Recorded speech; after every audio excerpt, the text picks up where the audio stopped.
Hello. Welcome everybody. Great to see some good familiar faces. Great to see some new faces. If you could, I'm pretty chill, laid back dude. I'm a coach. That's I started as a personal trainer. I retired from personal training and became a gym owner, and then I kind of retired from gym ownership and became a business coach. But my goal today is to help give you guys as much value as I can from a perspective of email marketing, but really just marketing in general. It's kind of my jam. It's kind of what I love. It's something that over the course of my last 19 years of being a business owner, have just really enjoyed that part of the process. And the cool thing is, I do know it's where a lot of people tend to struggle on that side of the biz, right? And so it just happens to be something I love, and I love to teach and do. So that being said, if you guys can, if you, I really appreciate the people that are showing their screen. It kind of, I feed off you guys. So like when I can see like, oh, Kyle looks really confused about this.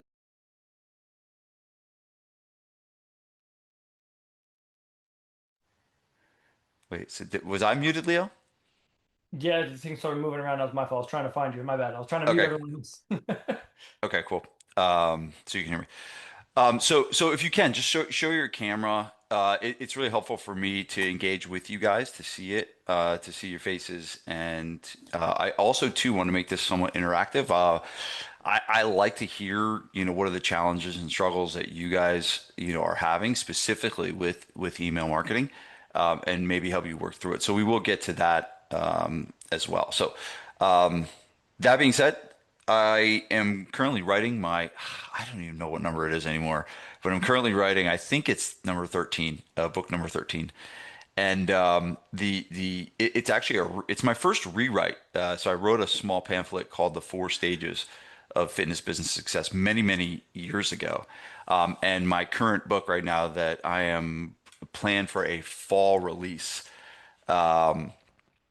is called is the addendum of that, and it's gone from Leo, I think it's probably was like 3,000 words or 5,000 words. It was a mini pamphlet, and it's now 40,000 word. It'll be a 200-page plus book that I'm going to be releasing soon. So I'm super excited about it. But what it does is it outlines the four stages that we all go through. And the cool thing is, like, everything I'm about to say is relative to each of you.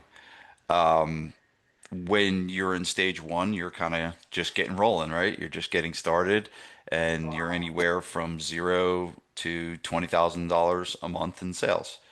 Then there's all of a sudden there's the next stage that you get to, and that ranges from anywhere from 20 to $50,000 in sales. And this is where you start to realize that you actually are not a trainer anymore, that you actually are a business owner. Right. In the first, you can hide in stage one, you can hide as a trainer. When you get to stage two, you start not being able to hide anymore. Right. And then stage three, that's like kind of 50 to 100,000. That's when you're kind of building, an organization. I see, Chris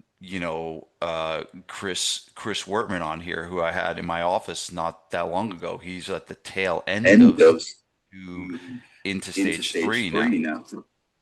Someone's can we just mute? I think it's Todd. Just mute him. Um,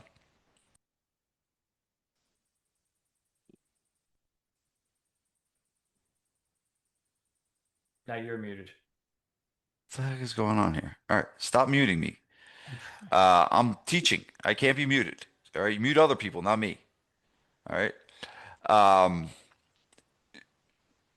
so working with Chris is in that stage three. It was a very different meeting than probably when I had met with him, 2, 3 years ago, if I had met with him, right? And then stage four is a lot of where my clients are. They're scaling, right? They're opening up multiple locations. We have guys that, one of our guys opened up 9 locations in the last like 3 years. They're in stage four. It's very different.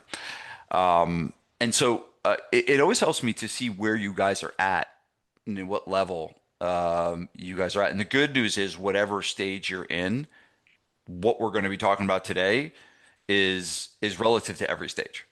It's not like, oh, you stop emailing in stage three or you this in stage two. Email marketing specifically can be something that we do all throughout. And it actually happens to be as you get to the higher stages, the more you actually will do it because the more time you will have to do this type of stuff. So just do me a favor, type into the chat. Where are you at right now? Based on, revenue is just the guidepost, right? It's not an exact science, but where are you at right now? Are you one, two, three, and four? Don't give me the revenue number. Just give me the stage that you're in based on if you don't remember the ranges, it was 0 to 20, it was 20 to 50, it was 50 to 100, and it was 100 plus. Right. So if you're doing a minute, and technically, I have people that are in stage three that are doing $200,000 a month. So it's not so much of like the actual exact amount of money. It's more the lines on like how you're operating the business. Okay. So it's looking like some stage one, some stage two. I saw a couple stage fours in there. Keep them coming. Um, one, two, two. Yeah, Chris is going to two, ending to three. And so when this book gets released, and I'm super excited for it, but when this book's, my goal, do anyone know what the purpose of a compass is? So the purpose of a compass, so a map tells you where you are and where you're going, right? That's what a map does. You look at a map. Did you want us What to answer that? what a compass does, yeah, what a compass does is it helps you get on track from when you're lost. And so this four stages book is basically a map and a compass. It maps what are the things that you need to be doing and what are the things you need to be focusing on. But at the same time, it can serve as a compass to be able to be when you're lost and you don't know what to do, you can come back to the resource to tell you exactly what to do. There are exact specific things for you to be focusing on stage one. That if you do focus on those things, you will get to stage two. There are exact things to do in stage two. It is. I cannot tell you how predictable this stuff actually is. So I'm super excited. So now that I have an idea of where you guys are at, let's get into some marketing. Here's the first most important marketing lesson that you could ever learn. Okay, there are three parts to marketing. Okay. And whenever you feel lost in marketing and whenever you feel like there is something that's off or you're not getting enough customers or you're not getting enough leads or you're frustrated with your results, there are one of these three things that possibly are off. Okay. The first is who is your target market? Who is your customer? Who is the person that we're trying to attract? And, I think a lot of people like look at this like, oh, yeah, yeah, yeah. Dan Kennedy said this 40 years ago. And the cool thing about this is that this will never change. There will always be a necessary need to focus on who is the customer, who is the person that you're trying to attract. And I think a lot of people, they say things like, I'm looking for people over 40. And I'm going to tell you right now, like, that is not enough. It is not enough to be able to say that you work with people over 40. Your number one job as a marketer is to understand and go deep on who is the person that you're trying to attract and what are the things that are keeping them up at night staring at the ceiling. That is like your most important job to really understand. Okay. Number two is the message, right? And Julie, you get extra credit because I see you writing this down. Good job. The rest of you guys are just sitting there not writing. All right. If you, it'd probably be advisable to get a pen and a piece of paper. Like that's probably a smart thing to do. Right? Pen and paper. Right? Show me your pen and paper. Show me your pen and paper. There you go. Ryan's typing on his computer, I guess. All right, there you go. Attaboy, Ryan. He's a tech nerd. Yeah, Ryan's a tech guy. Good to see you, Ryan. Um, so the second part is your message. Okay. The second part is your message. And this is what are the things that you say to this person? So we have our specific person in mind. All right. What are the things that we say to this person that get them to raise their hand and say, that's for me? Or I feel like you're talking to me. Or were you listening to my thoughts this morning? Right? That whenever that stuff like that happens,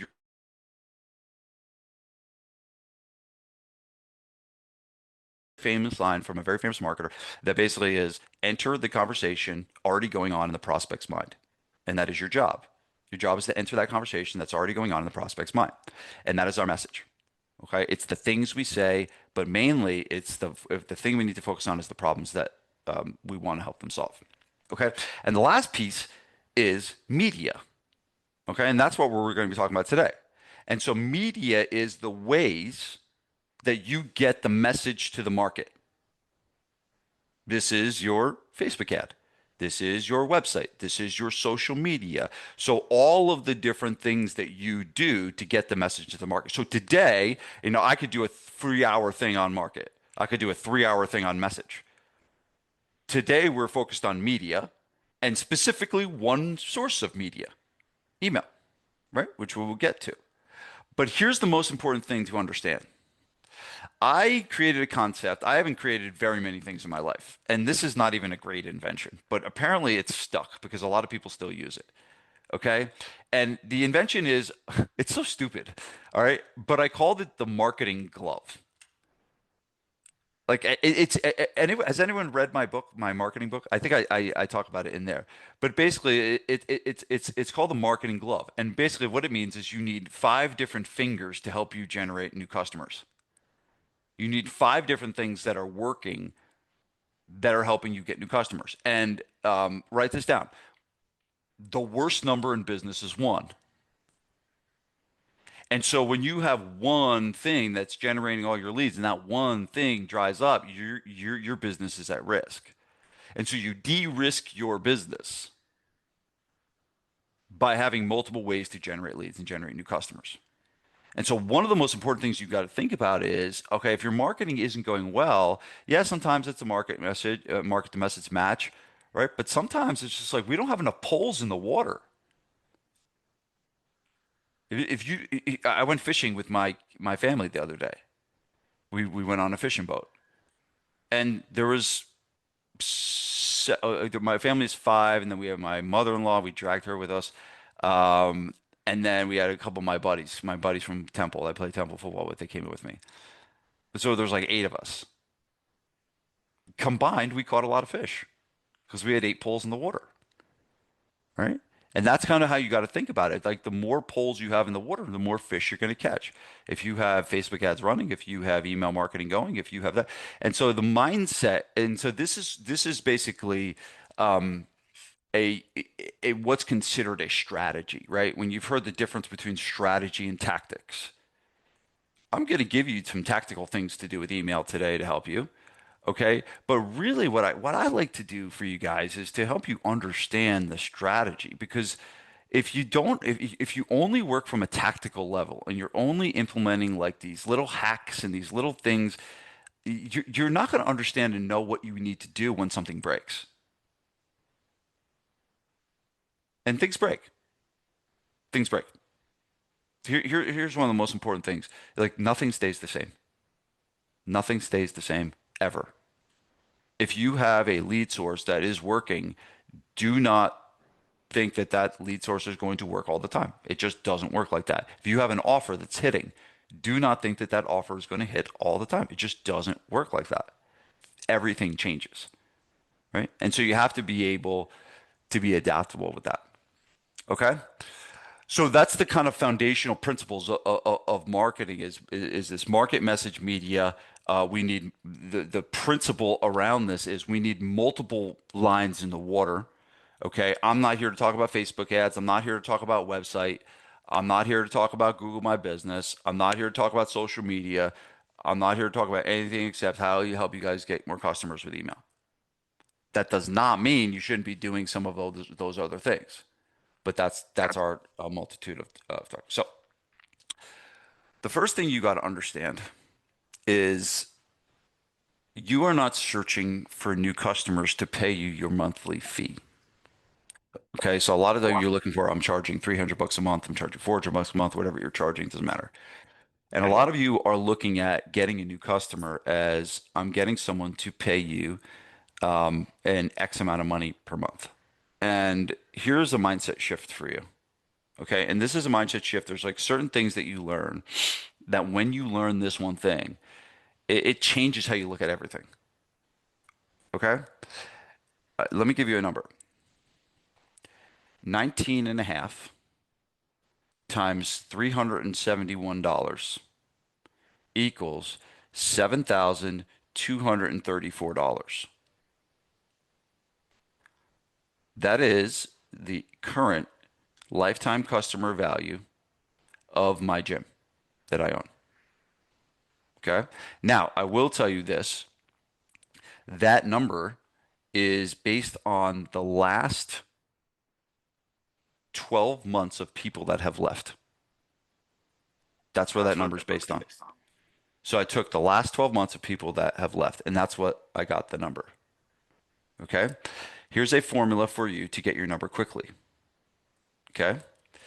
Ballpark how much someone pays you on average per month. Is it $200 a month? Is it 250? Is it 300? Ballpark. You very quickly can get the number by taking your normal sales. Let's say your sales are $25,000 a month and you have 100 customers, you would divide 25,000 divided by 100, right? So it's an easy way to get it. Okay? And then you would take that number, okay, and you would divide it by your current monthly churn rate.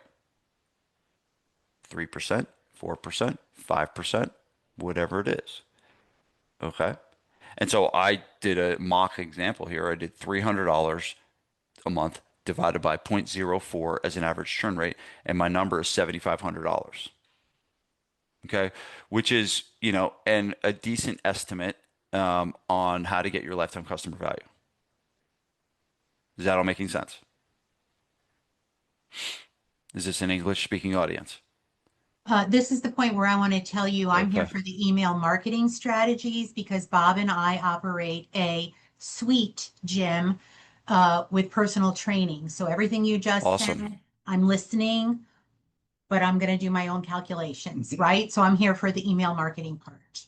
Beautiful. Um, Thank s- you. yes. So my point is, when you are doing any marketing, whether that is follow up, whether that is social media, whether that is email marketing, you are searching for $7,500 bills. You are not searching for another customer. You are making a sale of $7,500. And here's the reality of email. One of the things that you guys have access to are customers that you've already paid for. If they are on your email list, you have already paid for them to get there one way or another. And those people are $7,500 bills just sitting there waiting to be sold to. And so the mindset shift around this is, hey, I've already invested time, money, energy, and effort. And there's this list that I've got called my email list that's this dormant thing that I either don't use at all or I'm really bad at it. And when I do email, everyone ignores me or everyone unsubscribes from me or that. The mindset shift is around, hey, one customer a month from email is a very, very actually good result because of the lifetime customer value. And so I think one of the things that we got to think about is this worth the time? And the reality of it, yes, it is. Because we've already paid for these leads, they're there, and now we just got to go find them. Okay. So the next part is how do we go find them? So here's where I'll start with you guys. Type into the chat, what is your biggest challenge and frustration with email marketing? Type into the chat, what is your biggest challenge and frustration with email marketing? Go ahead and I'll go to kick that.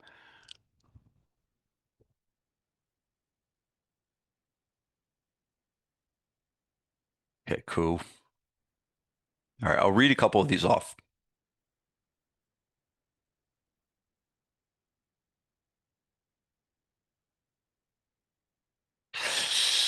Lack of response, not doing it enough, Okay. Open rates, conversions, being consistent, people don't respond, content, people opting out, response and conversion. I don't know what to email about, content, open rate, being consistent and wondering if people will open, content, getting quality leads, uh, so a lot of consistency, knowing when to send out offers, lack of response, generating enough emails, trying to be interesting and engaging, um, getting a system, lack of response, never done it before, where to start. Okay, cool. All Hey, right. Vince, if I can ask a question real quick. Yeah, go ahead. What is your, if the email list is comprised of people that you already have as members, what is the lead that you're getting out of people when you're sending an email list to people? So your email list is typically made up of people that are your current customers. That is an option to include those people on that list. We do it. We keep them on the list, but some people opt to keep them off. But it is all unconverted leads, all people that opted in for something that, they filled out a form on your website and they never came in, or they filled out a form for your Facebook ad, or they came to an event at your gym, or they did a consult.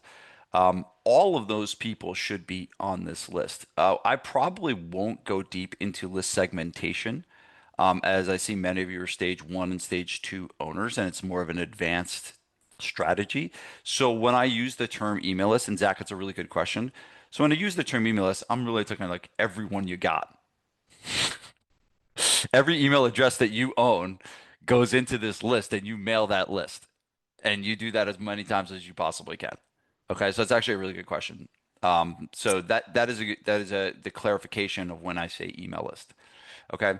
And while I'm there, so my first point is this, is that I want you to envision that you have this auditorium in your gym, and the however many people are on your email list is what fills that auditorium. So let's say you have 1,500 people on your list, 2,000 people on your list, 3,000 people on your list. However many people are on that list, I want you to envision people sitting in seats in an auditorium inside of your gym. And what you can do at any point in time that you want is you can stand on a stage and you can teach them something and you can make them an offer to come train at your gym. Every one of you has that ability. Okay, now is every person in the audience listening? No. There's only going to be about 20%. Some of you are asking about open rates. If you can get to open rates at around 20 to 30%, you're in a good spot. Okay, so you don't need to have 50 to 60% open rates or anything like that. Um, Unrealistic to get there. If you're 3%, you're in email jail. It's okay. Okay. So you understand that you're not doing it. If you're in 3%, if all of a sudden you're like, I was 20% before, and now I'm 3%, you're in email jail. You didn't do anything wrong. People didn't stop. People didn't they didn't cancel you. Okay. You're in email jail. Something with your server is acting up and they put you there because of spam complaints or whatever reason. There's multitude of reasons. Okay. But yes, if you are at that low open rate, that's kind of where you're at. Okay, so you have this auditorium, and this auditorium is filled with opportunity. It's filled with people that used to be customers, which is one of the best ones. It's filled with people that are not yet customers. It's filled with potential joint venture opportunities. It's filled to the gills with all different types of people that could become customers, and you own it. You own it. It is one of the most valuable assets that you have as your customer list. There's a guy named Ken McCarthy, and he's nicknamed the Godfather of the internet. Right? He was like one of the pioneers of the internet. He used to have this visual of what he would do. He would print out his email list, and he would go every week. He would print out his email list, and he would go to a safety deposit box, and he would put the email list in the safety deposit box. And it was a visual. It wasn't like a real thing that he needed to do, but it was a reminder that this list is value. This list is money. There's money on the other side.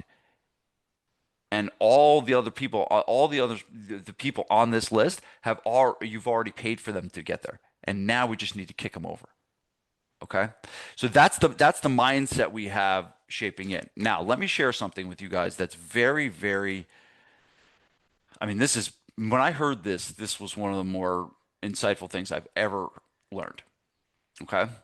There was a study done, shoot, I don't know how many years ago, but it was done by something called the Data Handling Inquiry Service. And what they did is they studied people that opted in to buy certain things. And it wasn't like, it was like a meta study. So it wasn't like, one industry. It was like multitude of industries. And it was a massive study. And what they factored was this: 50% of the people that opt in for something will buy, and then 50% of the people that opt in for something will not buy. So we basically have a 50% chance for someone to buy. But and that's not earth-shattering, right? But here's where it gets weird. Of the 50% that buy, 15% buy in the first 100 days. 15%. That's not a lot. Okay? Leaving 85% to buy, you ready for it? In the next 100 weeks. So if I have 100 people and I have 50 people that are not going to buy and 50 people that are going to buy, and only 7 people are going to buy in the first 100 days, but 43 people out of the 50 are going to buy in the next 100 weeks. What am I doing for those 43 people? Have I thought about those 43 people? Do I have strategies and systems in place to market to those 43 people? And most of the time that we don't. And one of the most powerful things that you can do is to build a relationship with those 43 people over the course of time, knowing that it's going to take 100 weeks to get them all in. And that's one of the things that you have to start doing. There's this thing, the Apollo 13, when one of the Apollo 13 went down, they lost communication with Houston. They had this situation where they lost communication, and Houston was telling them, "Hey, just keep talking, just keep talking. We don't know if they can hear us."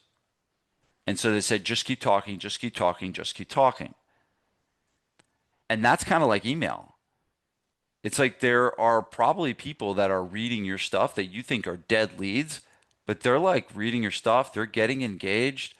Um, I cannot tell you how many people that I've had become customers of mine that were on my email list for years, like years.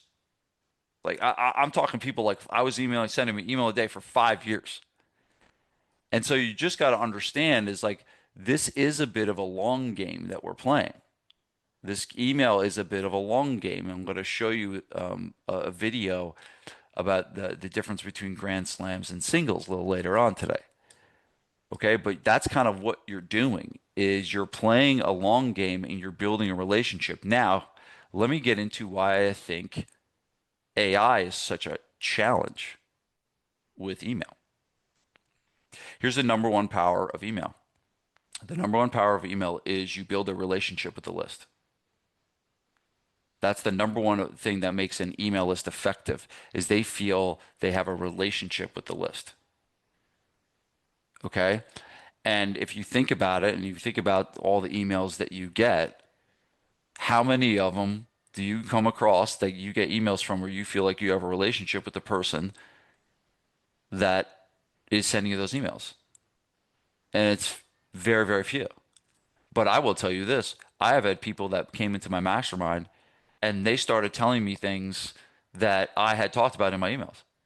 Like they knew me and they know Vanessa's name, my wife's name, and they know my kids' names, and they knew me. They had a relationship with me before that they bought anything. And the problem with AI is that, and I'm not saying not to use it, right? There's definitely tools that you can use. I'm not saying not to use it, But here's what happens if you just kind of say, give me an email that's, teaches people how to lose body fat, and it's a very left brain type of content based email, that's not going to build a relationship with a person. And so you have to start thinking about how we're using and leveraging this list to use yourself, to use story, to use characters in the story. So, like one of my characters in the story in my email list is my wife. Talk about my wife all the time. Some of the best emails I've sent have been about my wife. And I'll tell you really quickly about one that we sent to our GFP list, our gym list, and it was all about how Vanessa, she gets up every morning at 5 a.m. and goes to the gym at 6.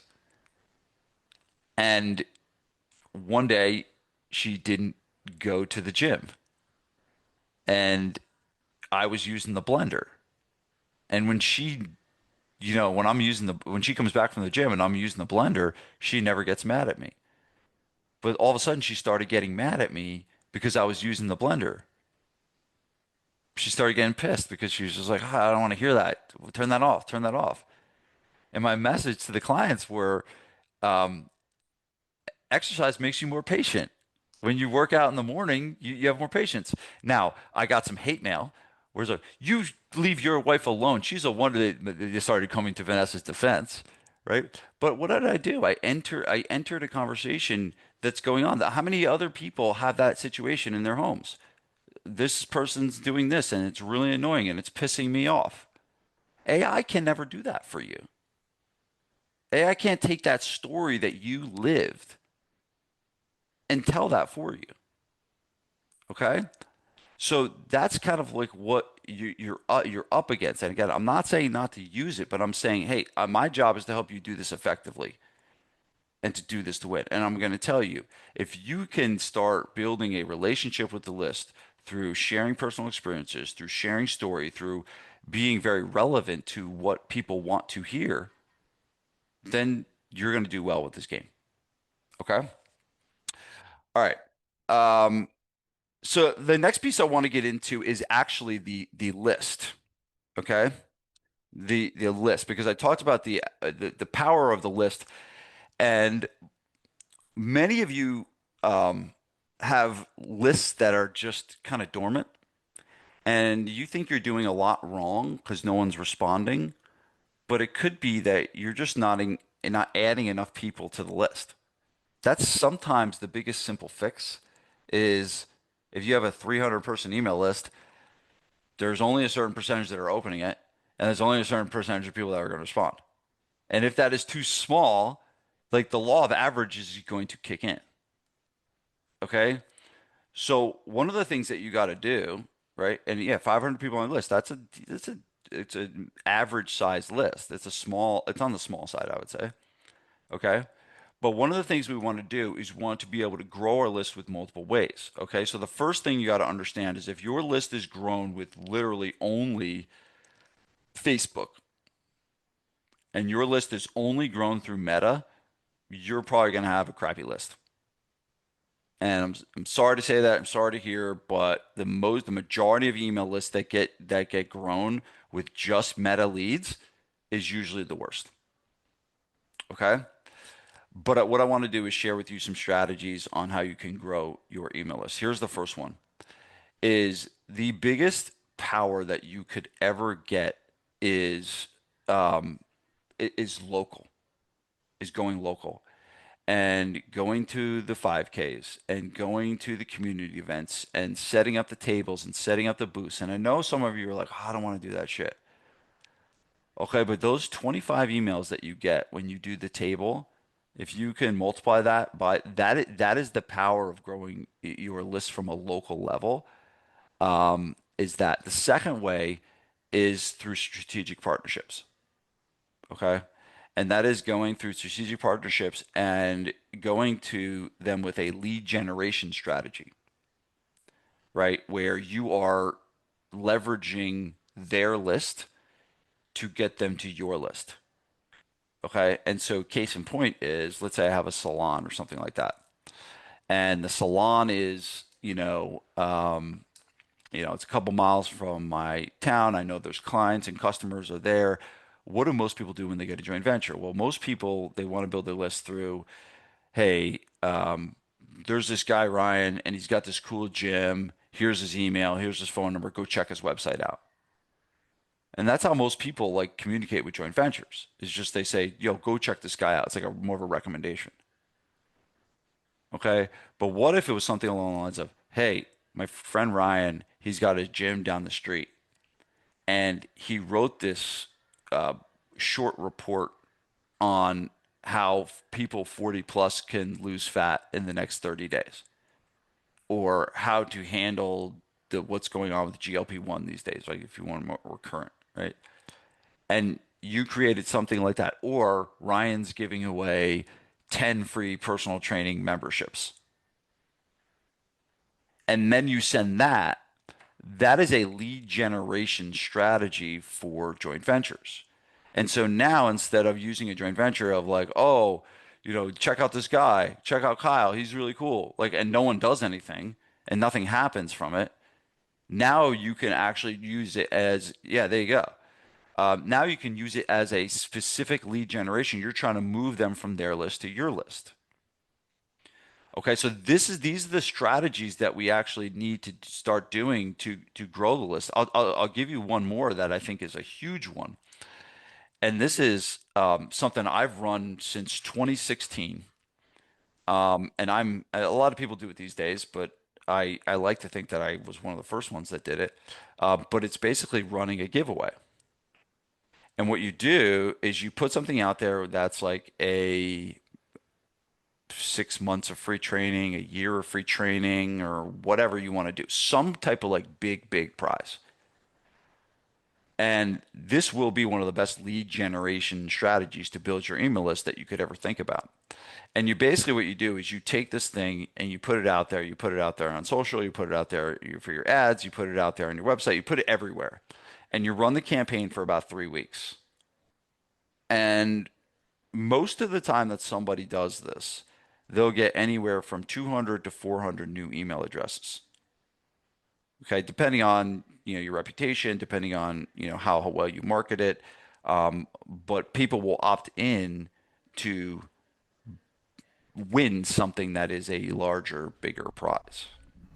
So you have to start getting out to the strategy and the mindset around growing your list on a regular basis. Because if you're not growing your list on a regular basis, it's probably going to get stale because every day people are unsubscribing, right? And so you want to always, so sometimes the first solve is fresh new people coming onto your list. Okay, so just bookmark that as your first main point. But let me teach you this concept that helps you bring all this home. Okay, you have something called your present bank and your future bank. Okay. And your present bank is the money that you make today. Okay. So someone signs up for your gym, they write you a check, they fill out their credit card form, they pay you money today. Your future bank is the things that you gather for people to pay you later on down the road. Okay? And so what that is your future bank is the emails that you collect. You are now filling your future bank. So you technically, when you get a new email address, you did not make money from that email address. But what you did was you made a deposit in your future bank. And so we always need to make you deposits every day. Every day that we run our company, we want to try and make deposits in our present bank and our future bank. And so that is this mindset around, hey, I am in lead generation mode all the time.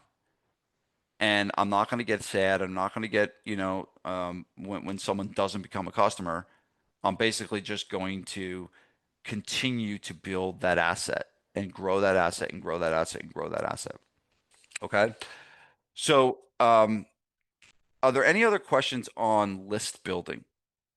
What specific questions do you have on growing your email list? If you have a dormant email list or you have, email list that's too small, is there any specific questions on your list? Because that's like before we get into some of the specifics of email, that's like the most important thing. If we don't have a list, we got nothing. There's no use in me telling you about how to email better if you have a really crappy list. Emily, yes.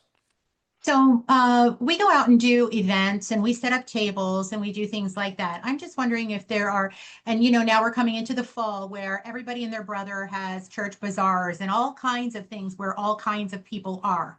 So we're exploring those, but I'm wondering if you can rattle off five, six, seven. Are there newspapers that have event listings or, where do we find these events to get out? Yeah. Here's the best thing you can do. Um, this is where AI is brilliant, right? Okay. And so one of the things that you can do is you can basically just ask AI for all the local calendar of events. You give them your gym kind of zip code, right? Mm-hmm. And you can say, hey, I'm looking for other opportunities to grow my email list and to get possible gym members on my email list. What are all of the events, festivals? You can even give examples of things that you do currently. And that's one of the things AI loves is they love to give you examples. So let's say you're doing like a joint venture prompt and you're trying to get more joint ventures. If you put in the current joint ventures that you have, what AI does is it creates like a lookalike, right? So put in the specific ones, and then AI should be able to give you a report. Actually, I taught a personal brand workshop not that long ago, and one of the things that we look for on the personal brand workshop was people finding different publications, like print materials, online newspapers, and finding all the like the little pockets of places to advertise that they didn't even know existed. And we found this I can see if I can find the prompt, but basically gave them a prompt. It was a pretty robust prompt. It took a while to fill out. But it gave them a full report of very, very hyper local places to market. And that's one of the things that you might need to do, especially if you've been in the area that you're in for a long time. You might need to find like what's called fertile soil, like new places that like you didn't really even know existed that you can then start to market. And I'll give you one example. Like we never marketed in the newspaper until 2020. And I moved one town over. And when I moved, I started getting this little newspaper in my mailbox. It was like a really, really small, hyper local newspaper. And I looked at it, I was just like, this is really weird. And I was like, I wonder if actually people read this. And I took a picture of it and I put it in my private Facebook group of my members. And I was like, hey, do you guys read this? And they're like, oh, yeah, I read this cover to cover every month, every month, every month. And they also say, yes, I read this. Yes, I read this. And there was like, we really like that it's short and we really like that it's hyper local. And I was like, shoot, it doesn't matter what the publication is. There's no publications that are dead. It matters are where our eyeballs. If your customers are looking at specific things, then that's a place for you to be marketing. So I tested it, and I'm just like, I'm telling you right now, like I have made a lot of money from newspaper ads since 2020, like a lot. To as recent as of like a month ago. Like we ran an ad a month ago in a freaking newspaper, full page ad. Okay, I might be able to find one right now. Yeah, here's one of Yeah, them. that's too much. Okay.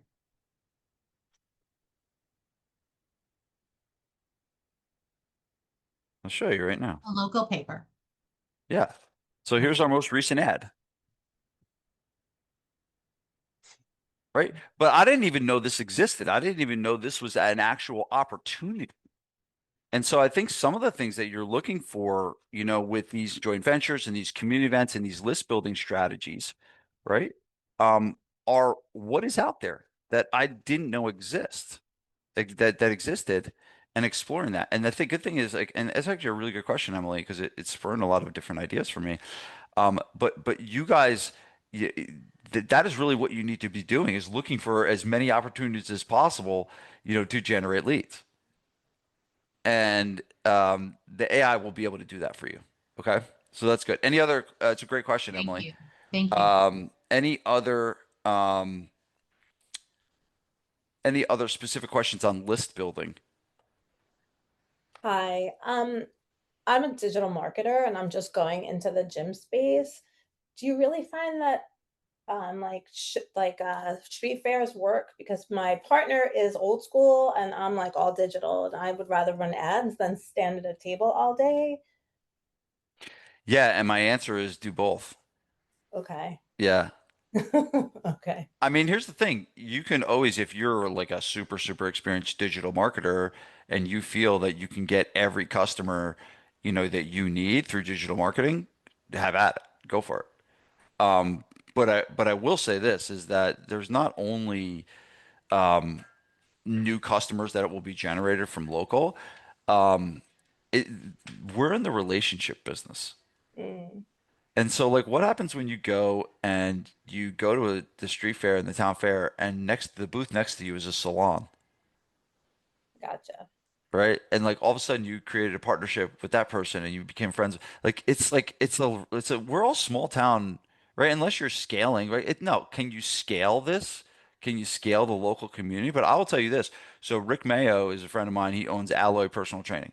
They're scaling. They've had hundreds and hundreds and hundreds of locations open. Their strategy is 50% digital, 50% community, Right. Yeah. right?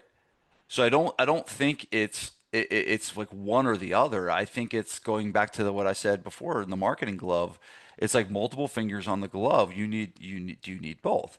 Now, maybe for you it's not 50-50, Donna. Maybe it's like if you have a big skill set in ads, it's that. And then the other thing is too I've is never like done anything so hyper local, maybe. So that's why I'm like, why would we want to stand there? We could just, run ads. But we do have a unique product, so I think it will stop people. So yeah. yeah. Yeah. Mm. And you want to have your basics down. You want a good website. You want a good digital presence. You want good social, for sure. But I've just found like this stuff can be the local stuff can be really powerful for specifically for not just getting new customers, but specifically for list building because they're hyper local people that hey they came by your booth and they gave you their email address and you had a conversation with them versus they clicked an ad on Facebook and you reach out to them and they said to you, "Who the hell are you and why are you calling me?" That's like a lot of like what we get from it. So there's that. So I just think that you guys should always be looking for opportunities to be in lead gen to fill your future bank. That is like an asset that you are almost like have this mindset around, hey, today I didn't make any money from any customers, but today I got 17 new email addresses that went to my future bank. And it's a mindset shift. And if you do that consistently, a lot will come together for you. Like I am in constant mode of I want to fill my future bank. I want to fill my future bank. I want to fill my future bank all the time. Okay. So let's get into some specifics, okay, on how to do this. So one of the things that I saw a lot from you guys was consistency. Okay. Was consistency. Um, and so let me teach you guys how to be a little bit more consistent with email. Okay, here's the first thing you got to understand. Your confidence in yourself will grow when you make promises to yourself and you keep them. Okay, so understand this. Confidence is built through making promises to yourself and keeping them. That is how confidence is built. One of the examples is I have all my clients fill out what's called a daily planner. Okay. And the daily planner is essentially what they need to do for the next day and they fill it out the night before, right before they go to sleep, they fill it out. Okay. And basically, that is a confidence training tool that they are training themselves to build belief and confidence in themselves by, hey, I said I'm going to do this and I'm going to go do it. And so part of this email game is building your confidence in yourself. And so the first thing you need to do if you want to be more consistent with email is you need to make a commitment on how many emails you're going to send per week. And you need to make sure that you're kind of staying within your wheelhouse, right? And you're like not saying, "Oh, you're a struggler doing one," and say, because Vince told me I need to pick a number. I'm gonna pick seven. Like that's not a good idea. What is a number that you feel like you can consistently commit to for 90 days? Not forever, for 90 days.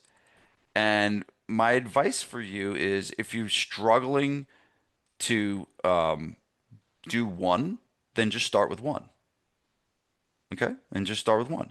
If you've been doing two consistently, then move it to three. Maybe add one. There's not a reason for you guys. Obviously, you guys know that I email every day. You see my emails, you come through every day, right?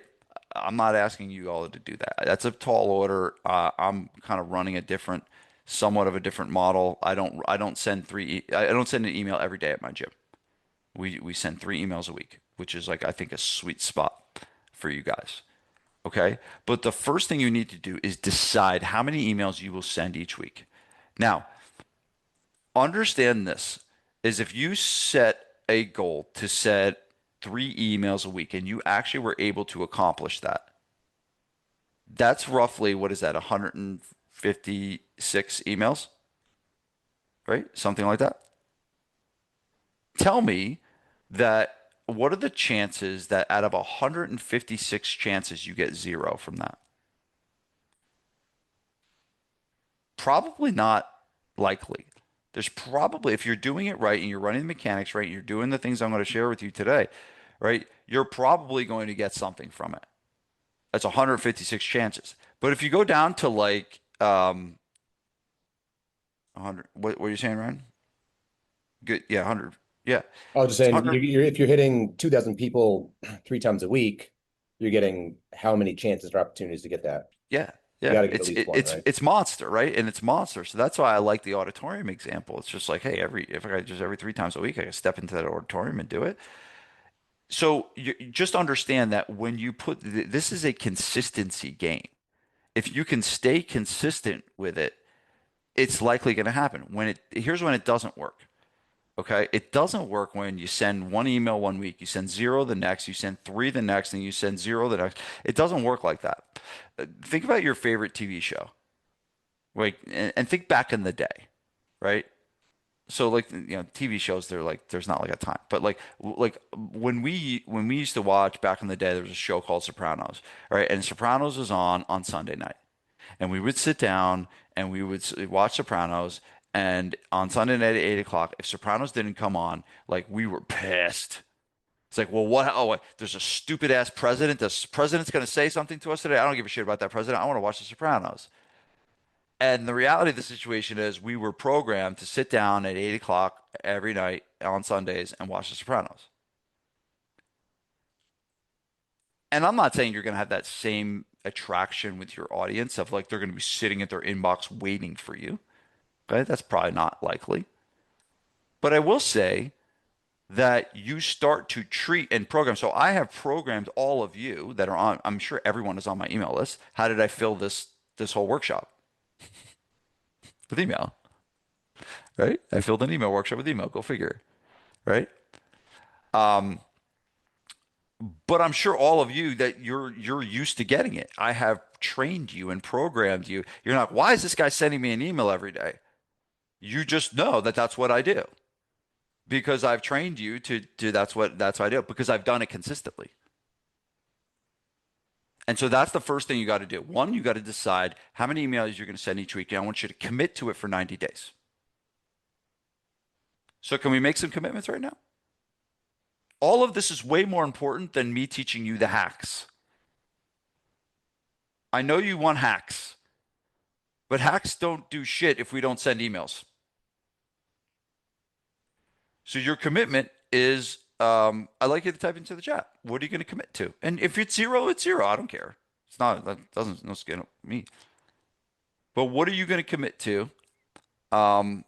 Is it once a week? Is it twice a week? Is it 3 times a week? I honestly think like many more than 3 times a week is probably unnecessary. So what's your commitment? Let's see what you guys got. Let's see. I'm gonna wait to let you guys all type into the chat.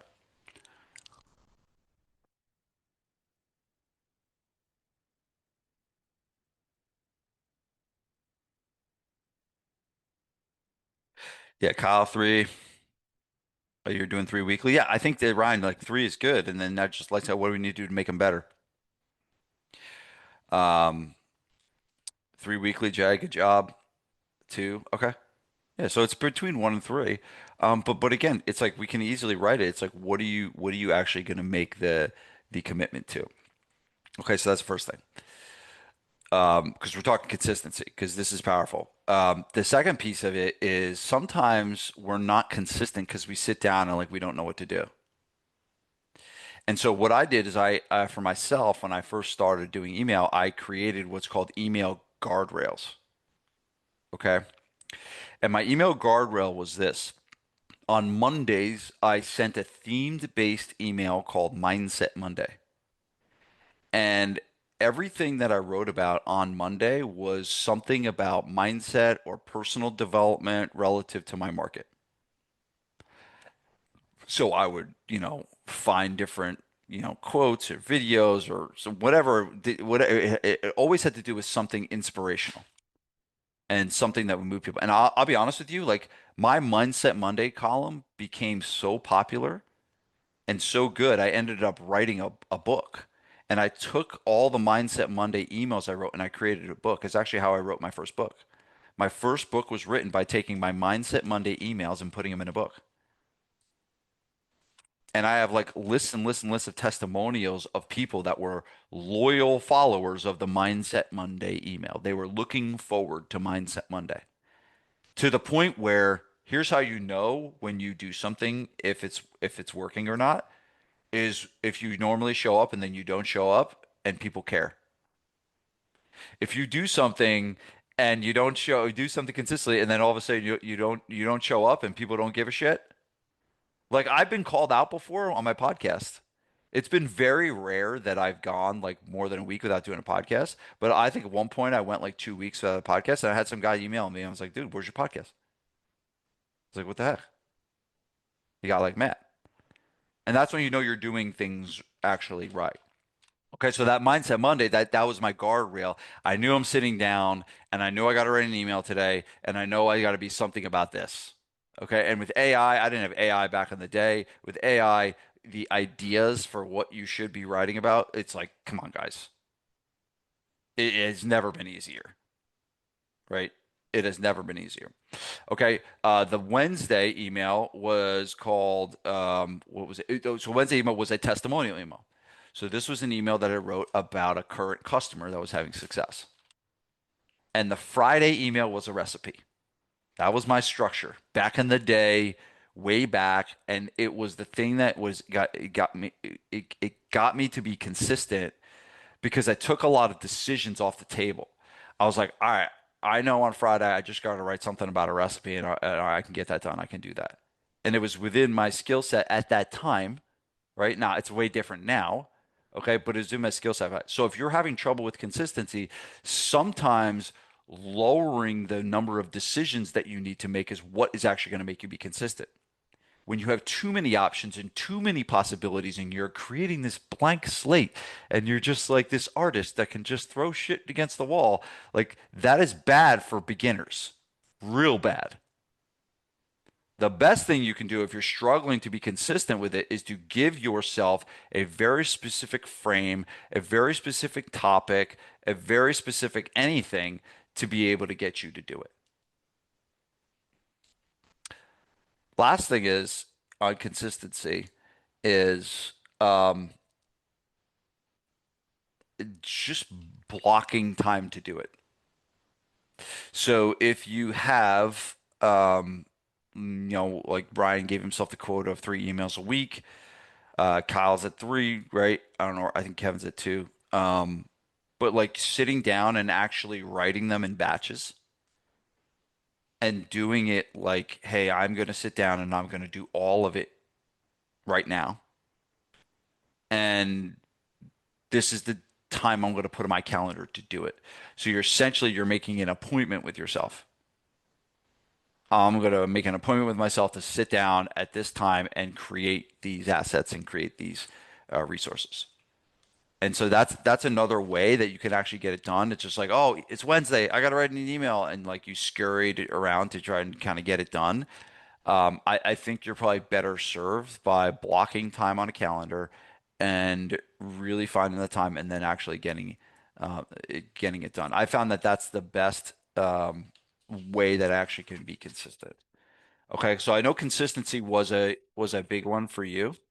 Are there any other questions around that consistency? Because that was many of you put that into the chat on on how to be consistent. Hopefully that gives you some food for thought.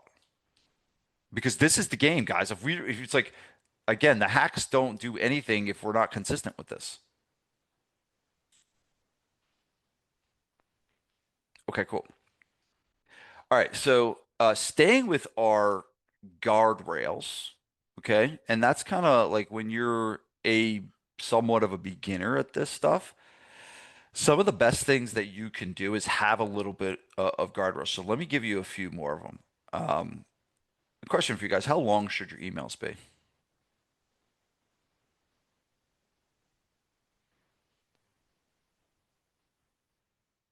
Type into the chat.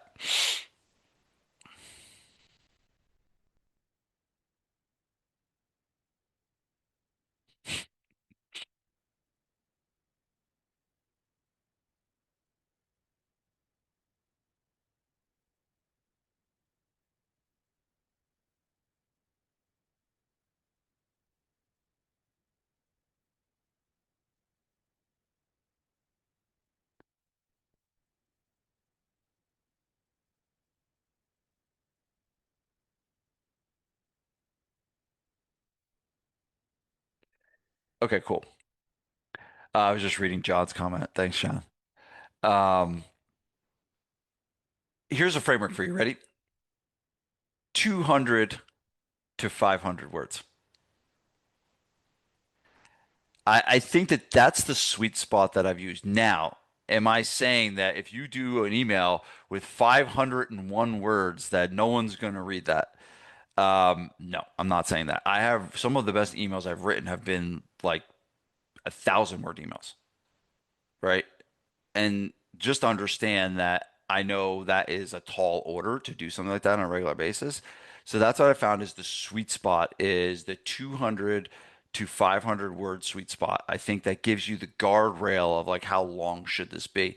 Now, I will say this, don't think shorter is actually easier. Sometimes shorter is actually even harder to do. So don't shine the light on, that, oh, my emails need to be 100 words, 150 words. That is actually harder to do to make something really good and make something really effective. Um, it's actually harder to do when it's shorter. So it's a skill set you'll need to develop. But if I'm giving you some guardrails right now, that's the first one, 205 words. Second guardrail, if you don't tell people what to do, there's a good chance they do nothing. So if you don't ask someone to reply to the email, they won't reply. If you don't ask someone to click a link, they won't click the link. And so one of the things that you should start to program yourself to do is every email that I send, I'm going to put some type of a call to action in it.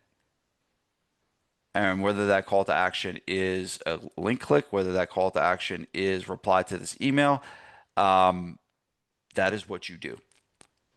There's this thing that pisses me off. People do this all the time. They call it mic drop emails, right? And the mic drop email is basically they write a really good email and they just sign their name at the end. And just like they wonder why no one responds to their emails. It's like we didn't ask them to do anything. You got to start asking people what to do, what you tell people what you want them to do. If you tell people what you want them to do, a lot of times they will start to do it. Okay, so that's number two. Um, the most okay. So here's what you write, and I'm giving you some email basics. Here's what you write at the top of every email you write. Ready for this? These four words. You get benefit now. You get benefit now. And when your mindset shifts to you get benefit now, you start shifting from this person that's writing this email to try to get a new customer. and it shifts towards how do I help this person and how do I add value to this person's life? And that shift will change everything for you. So your job is to help give people a benefit and get people value from what you're producing and what you're writing, not to make a sale. You want to make a sale, right? You want to get people to respond, you want to get people engaged. But if you lead with that mindset, it's like the sleazy, slimy sales guy versus the person that's the trusted advisor trying to help people. And that's the mindset. It's just like, so write those words at the top of the page. You get benefit now, and you will start to create unbelievable connections with your audience when people start to really feel that like this person is really trying to add value and support the things I'm trying to create. Okay. Um, Content ideas, because that was another one for you guys. I don't know what to write about. All right. Have this block when I sit down and, I have not enough ideas. Okay, here's the big shift. I was had a conversation with a guy. This was several years ago now, and he said to me, he's like, "Hey, today's my 60th birthday." And I was like, "Great, happy birthday!" And he goes, "I want to let you know that I feel better at 60 than I did at 50." And I was just like, "Holy shit!" That is something that I think a lot of people want, and it came from a customer. It came from a conversation. Here's the point. Every idea that you need is inside of a conversation with a customer. They're giving you all the answers. They're asking you the questions. What do I eat for breakfast? Let me ask you this. Has someone come up to you recently and asked you a question in the gym and said something like, well, what about this GLP-1 stuff? Or what should I eat post-workout? Or should I eat breakfast? What's with this fasting thing? Why does my shoulder hurt so much on this side? All the questions that they're asking is like the stuff you need to write about. So the content ideas come from this. You ready? Awareness. You are swimming in a sea of content every damn day. It's absolutely unbelievable. Like what we have access to as a gym owner, you do not need to sit there and drum up ideas of what to write about. It's all there. And I will tell you this, if you have team meetings, like Ryan, I know you got a big staff, like I would be on those team meetings and I would be in email subject line collection mode over what did I hear in this meeting, right? We do this thing in our meetings called headlines. And headlines are where we report what's happening and going on with customers. Sometimes it's positive things, sometimes it's negative things, but every one of those headlines that someone reports on could be a subject of an email. And so that is the most relative thing that you guys could do. It's the most um, related thing that you could do because you're actually talking about and writing about the things that are current, that are real right now versus the stuff that just comes inside your head. So the number one thing you can do for more content ideas is just this buildings of awareness and using the asset that you have, which is your current gym and your current customers and your current staff to tell you what you need to do and to tell you what you need to write about. And if you want to plug some of that stuff into AI, you can. We have I think I'll share it with you guys, Leo. But I created this email, this thing called the testimonial email builder. And what it is basically you take like one of your testimonials and you put it into this builder that I created, and then it spits out a pretty damn good testimonial email for you guys. Um, Leo, do you want to share the link with them? We can share the link with them. Um, but basically now here's the deal. It's like, and I said this before, and I didn't say this before, but I'll say it now. Here's with AI. If you can't make chicken salad out of chicken shit. And so if you don't give the AI anything good to do, it's not going to produce anything good. And so what I did is I created this tool based on my original copy. So I took stuff that I wrote from scratch and I plugged it into the tool and I plugged it and I created the builder with my own language and my own voice and my own knowledge of marketing, and I built the tool. That's kind of the stuff that we need to be working towards versus just asking AI to write you a good email. Is there has to be some juice that goes into it before you create something really good from it. Okay. But Leo will share that link with you guys. But basically, all you do is you take one of your customers and you basically it asks you a few questions about your customer. It's like a survey, and it will ask you questions about your customer, and then it'll take the answers of the questions that you answered, and it'll create the email for you. It's really cool. Okay. But understand, it's like it's cool because of what I put into it on the front end from there. That's why it works. Okay. So that's my gift for you guys for coming today. You're welcome. Um, but that's where like all the content ideas are coming from. It's this awareness, and then now for you take that awareness, and what you do is you make the connection to your market. Okay. Because everything has to be relevant to somebody. It's someone the biggest mistake in email is just like this isn't relevant to me, so I'm not going to um I'm not going to do this. I'm not going to listen to this. I'm not going to read this. This is not relevant to me. But if all of a sudden your market is a guy that's 45 years old and he's reading a story about another guy that's 45 years old, like that's very relative to that person.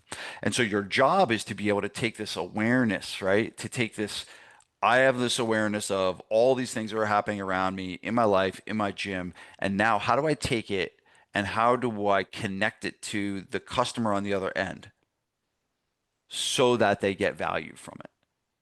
That's really what we're after, right? We're after trying to make that connection of what we learned, of what we saw, of what we read, and then making it value to the customers. That is where all of your ideas come from.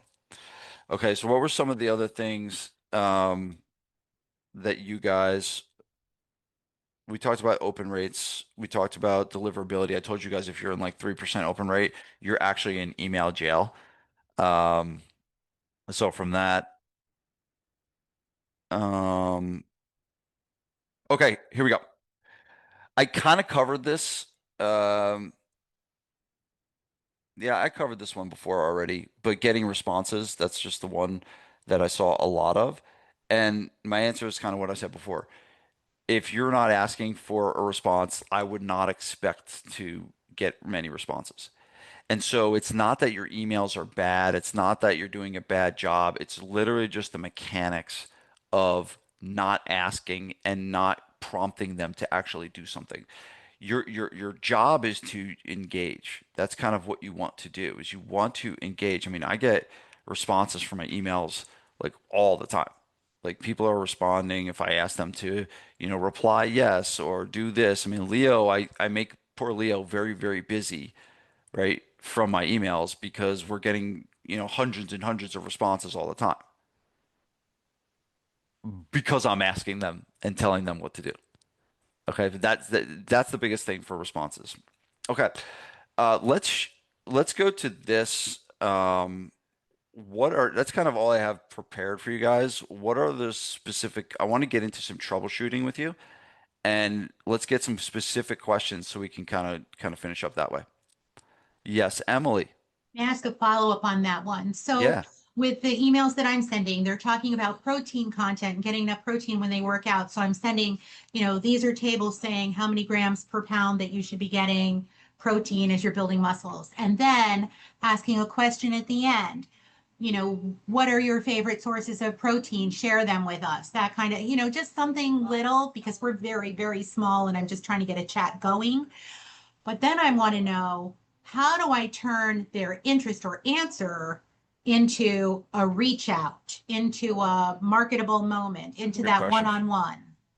Really good question. So one thing before we get into the answer of responding to emails, that's a really powerful question. I would say this is like, is there number one rule in email marketing is don't be boring. Okay. So an email about protein is boring. Just sorry, it just is. So what I would do is what Thank you. you could, I'm just starting this portion. I've done all in person before, which is engaging for me. And email sucks. Excuse yeah, me. I don't like email. yeah. And so what you want to do is how would you make that more interesting? Is you could tell a story about a customer that you've helped and how they came into you and they weren't eating any protein or they're eating like, and then all of a sudden you told them to start taking X protein, and then they generated a result.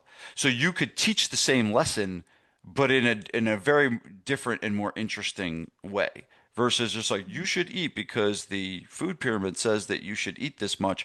It's usually going to be kind of come across as boring. And Right. so when in doubt, story. Okay. When in doubt, story. Now, your question of what they do to respond. Okay. Here's the thing is like asking them like, what kind of protein do you like? It's just, it's a little harder for that to go somewhere. Okay.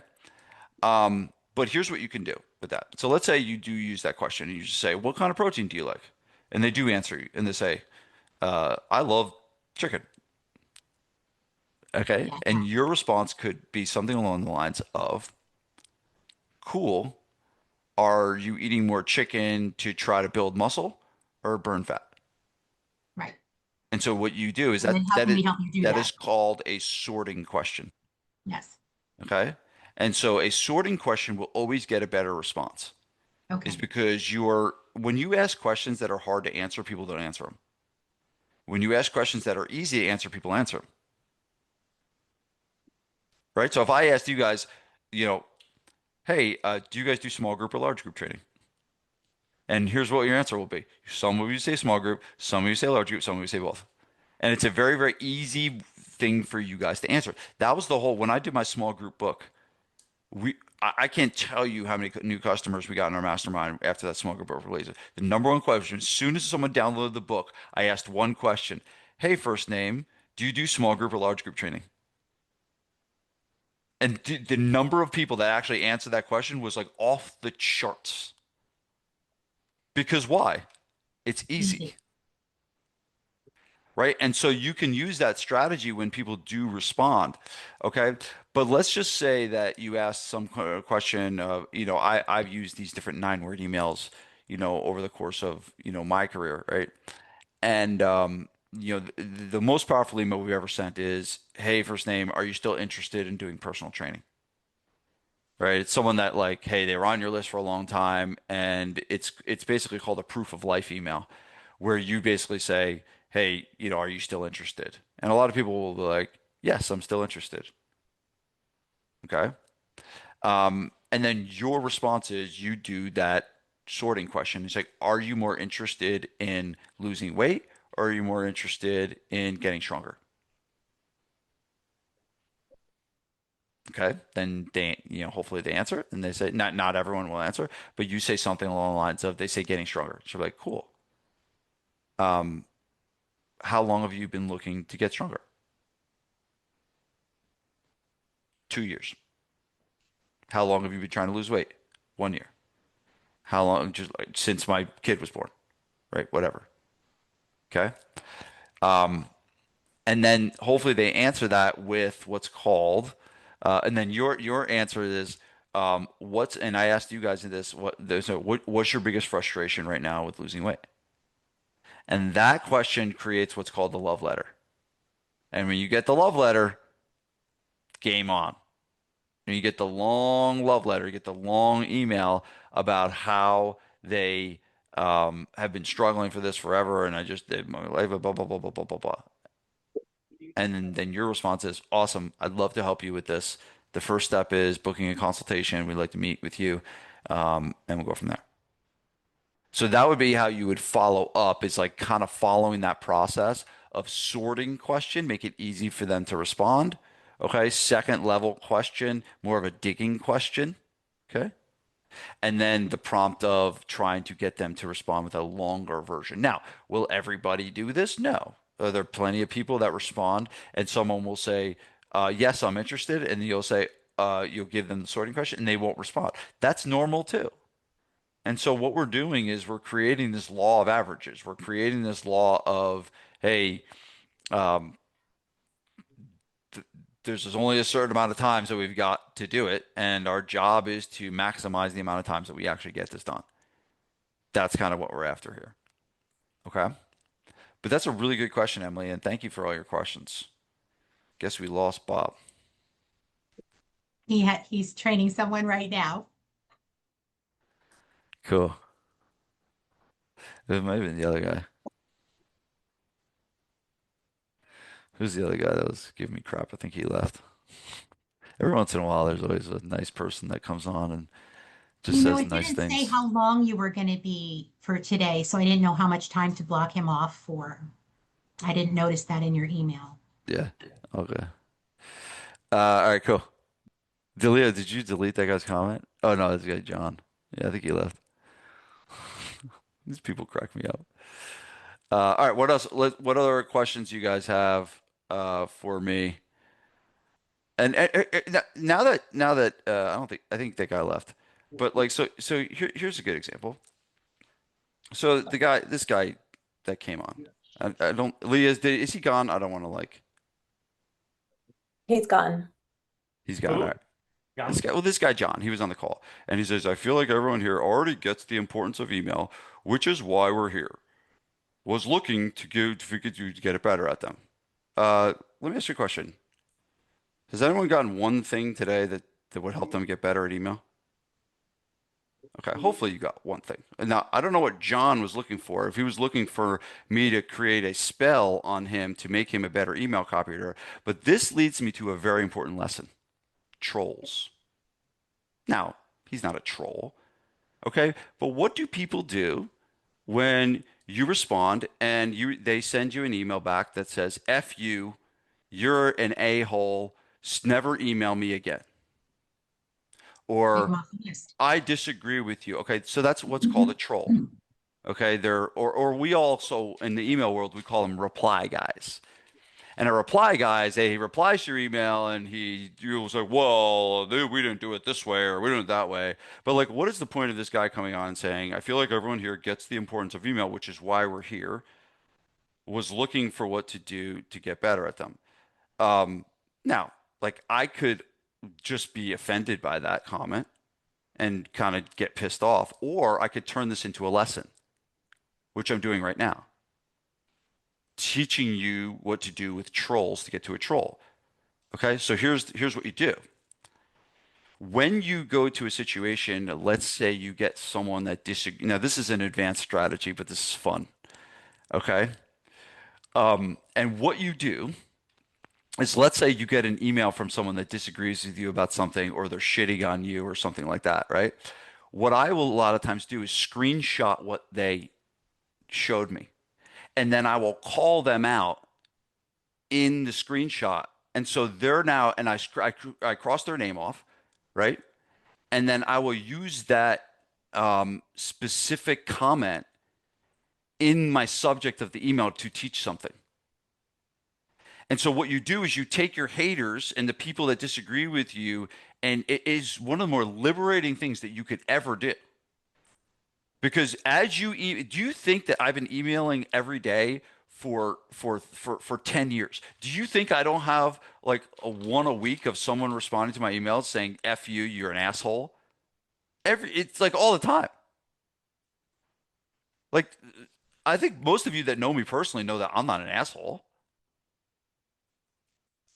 But the more important thing to do is like what do you actually take from that and how do you use that in your marketing? And so you can you screenshot it and then turn it into so that's exactly what I just did with this guy. Instead of hiding behind this comment and being embarrassed by it, I actually just taught it to you guys and called it out. And I read it to you.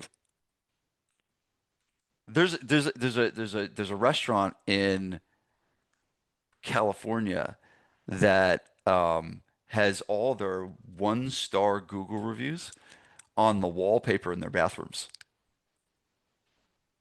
So they basically made wallpaper in their bathrooms of all of their one-star Google reviews. And it's all people saying, this place sucked, the food sucked, the service like, and it's this like huge wall. Like, but what they do, they use the trolls to make people laugh. And I was like, that's the only thing I remember about that restaurant. The only thing I remember about that restaurant was the bathroom and the one-star Google review wallpaper. That's it. I don't remember what kind of food it was. I don't remember my experience. That's the only thing I remember. And so this is kind of going back to like building a relationship with the list. Because what is like we what do we do? Here's you know what the number one form of unity is? A common enemy. The number one thing that brings this people together is a common enemy. And so what I just did was I brought everyone together against this guy that made that comment by pulling it out there and putting it out in front. So that is a strategy that, and again, here's the thing, if you're sending one email a week, you're probably not going to get any trolls. Here's the power of this. Ready? When you start getting that stuff, you're on the right track. Michelle. Currently, I have a whole lot of emails and I only email them probably twice a year, and it's always when I'm like running some kind of special. So I guess, is it gonna kind of feel weird if I just start like emailing them for, I guess in my opinion, no good reason now, like once a week that has nothing to do with an offer? Yeah. So you want to kind of warm them up by apologizing to them. So here's what you do. No, this is a very specific strategy. This is a great question. Okay. And basically, what you're going to say is something along the lines of, hey, it's Michelle here. I've only been emailing you like 2 times a year with some, weird offer that I've been doing. But here's what I'm going to be doing. From now on, I'm going to be delivering super, super educational, value-based emails over the next, and tell them how often you're going to send it. So if you're going to send once a week and say, hey, I'm going to be start sending these things once a week and they're going to be jam-packed. I'm sorry that I've been so absent and I have ignored you guys, but I'm back and I'm going to provide this valuable content for once a week over the next several weeks. And so you just call it out. It's kind of like very similar to what I'm doing here, right, with the troll thing, right? You just call it what it is. Hey, I have been ignoring you guys, and now I'm not going to ignore you, and then tell them what to expect. So yes, you should have that like introductory email that you send. And what I would do is I would send that email to everybody, but then also send it to the unopens. So let's say like 20% of people open it, send it again to the people that didn't open it as well. And we maybe want to send the same email twice so they can read it the first time. And then go back. But yes, it's a really good question that you want to kind of address the elephant in the room, and then follow suit with what you said. Okay. Does that make Because I mean, sense? is it okay to then still at least every couple months be sending them some kind of Yes, offer and trying to absolutely. get them to join and Yes, not always just be right. informational? But it's like right now their mindset is Michelle only shows up when she wants to sell me something, Yeah. right? And so now it's like, oh, Michelle's trying to sell me something. The last 3 months, she's been delivering these very value-based things for me, and I really like Michelle. And I feel like I have a relationship. I feel like I know Michelle. I may be more apt to buy from Michelle. Okay. Like, how apt are you to buy from Target? Right, from their emails at least, right? We all go to Target, right? I tell you, that store is pretty cool. But like, you get an email from Target, you're like, who is this? So that's the difference. Okay. So yeah, so I would just re-engage with them and then get consistent with it. And I think once a week is a good start. Well, because like my advertising agency right now is running a campaign to all my old leads. So like, how long should I kind of give it a little cooling off period before I start emailing them? Because like they're being emailed to like right now, like an email and text campaign with a new special that we're offering. So like, should I like wait like a month or so to kind of cool everybody off? You can wait like 2 weeks after. Okay. Yeah, wait 2 weeks. I don't think you need to wait a full month. Okay. Yeah, Okay. Thank cool. you. Good question. That's a really good question. What's up, Em? Good. Another good one? unmute. So I saw a bunch in the chat about the links of the email. I know you talked about the 9-word email that you is your gold. What's your advice for us about, telling a story? Do we keep it a paragraph? Do we, can you give us some success stories from your perspective? Yep. Let Because me somebody said like a 30-minute read, and I'm like, nah, I can't do, I'm thinking like a paragraph or two. let me show you some stuff here. I have brought some show and tell for you guys. Thank you. Okay, so here are this is like a thing I could agree. The 16 most profitable emails I've ever sent for my gym. Okay, and it's a mix of long and short. Okay, so the answer is it's not one way. Like when I say the 200, 500 words, that's your main emails, but sometimes it's appropriate to go really long, and sometimes it's appropriate to go really short. Okay. But let me give you like some just basics. So this is kind of the one I was talking about before is the 9-word email to unconverted leads. Okay. And it's like, here's the subject, Vanessa. Um, Hey, Vanessa, are you still interested in losing weight and getting more energy? Vince. Okay. And so that's like a really, really good one you could send. That could be something that you send like once a month or something like that, where we're trying to kick people over the edge. We will probably get the most responses from an email like this. You don't want to abuse it and use it too much. But these styles of emails are very, very powerful for responses. Okay. I think I have a couple more. This is actually kind of what I was saying before, like send them the sorting question. Okay, that's kind of what I was saying to you before, Emily. Like, the response is, are you more interested in losing weight or getting stronger? Okay. Their answer is lose weight. You send them the digging question, and all of that. Okay, so that's one example of the 9-word email. This is a paid in full email to current clients. So this is if you wanted to send an email to your current members to pay in full. Like let's say you need a cash flow surge. Okay. And you're sending this email specifically to only your current customers. Okay. You send something along the lines of, I'm sending this email to a small handful of clients that could benefit from this. I created an offer for clients that have been with me a while to get a 10% discount on their membership. My accountant has approved me to do this with no more than 5 people. If you're interested, just reply and let me know. Right. And so that's a way that would probably more drive to a conversation, with your current memberships. But like, let's say you're in a position where you need a cash flow surge and you want to get a few of your members to pay in full. That's an email that you could send to them.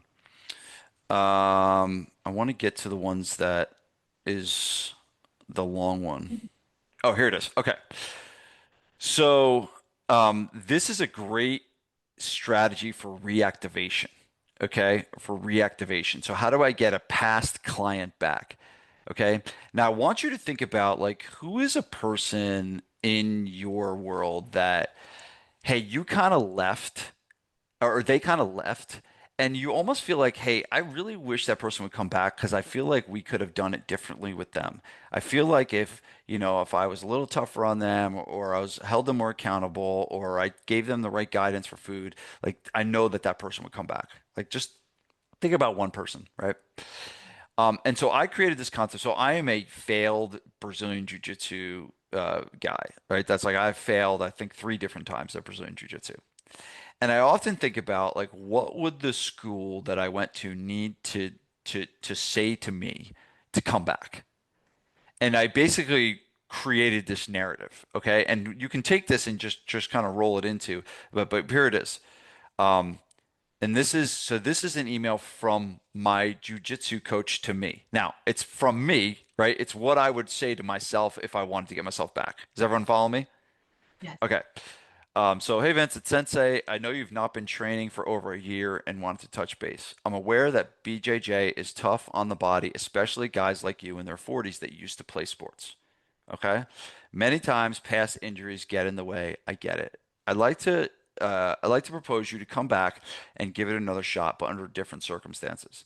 Last time, you went right into white belt classes. While my intentions were good for suggesting that, I think there's a better option for you. I saw you rolling in the white belt classes, and the other white belts were in their 20s and had college wrestling backgrounds. These guys are younger, have bigger egos, and probably do not want to lose to you. So it became a wrestling match instead of learning BJJ, which is exactly what happened to me. Like I was in the white belt classes and I was going against these 20-year-old kids that were trying to kill me because I was a big guy. And I'm like, dude, I got a full-time job. I got 3 kids. Like, you don't Don't. need to prove anything to me. But what do you do when someone's trying to kill you? You try to kill them too. And it wasn't good for my body.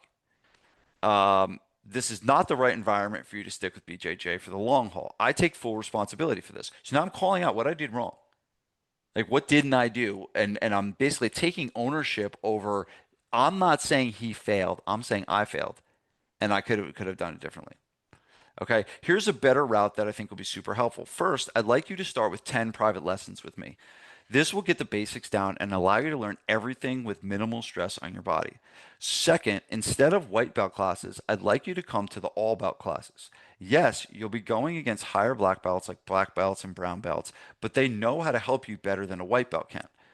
You'll be humbled a bit, but it'll happen safely and you'll learn a ton, which is the most important part. Third, your strength was a huge asset for you, but flexibility was the most important part, is the most important part about your longevity in BJJ. Don't take this the wrong way, but this was likely the biggest issue that made it hard for you to keep going. I have a few thoughts here. I can write up a daily BJJ specific flexibility program you can do at home. This will be imperative to keep going. Another option is to work with a stretch therapist who does sessions at the Jojo. She puts you on a table like a massage and stretches you for 30 minutes. It's pretty crazy how well it fast work. What did I just do? Upsell something else. Okay. Last, the belt system in BJJ can be very sticky. I know you're not doing it to get a specific belt, but sometimes a goal is the thing that keeps us going. I'd like to map out a plan for you to go from white belt to blue belt in 18 months. This means that you come for 3 times a week for 18 months and you'll be a blue belt, painting the picture of the future. From there, you can decide what you want to do. If you can accomplish this, you'll look back at your time at BJJ as a success. You made a commitment and stuck to it. This is also what builds self-belief, keeping promises to yourself, right? What I taught you guys. Okay? So those are my thoughts for you to make a comeback. Your son, ready for this? Your son has been doing amazing with us and just got his first stripe on his yellow belt, which is incredible for a 9-year-old. I know one of the reasons you wanted to do BJJ was to connect deeper with your son. I'm sure he'll be proud of you for getting back after it. Right? Want to give this a shot. Okay. Now, that is a pseudo full disclosure. I've never sent that email. I've never used that. But that was my mindset around what would I need to hear to go back. And I pretty much can guarantee you that if I got something like that, I'd be like, all right, yeah, let's do it. And so how many people, and then what do we do when we do reactivation? We send these very impersonal emails of like, would you like to come back? Or, it's been 3 months and do you want to come back now? We send this all like this hogwash that people ignore. That email is impossible to ignore. Absolutely impossible. And so sometimes we need to take it to the next level. And it very is possible that you could take that email and put it into chat and create a version of it for yourself for a specific person and basically put into chat why that person left in the first place and what you could have done to it. And it'll probably give it to you. It'll probably give you everything that you need.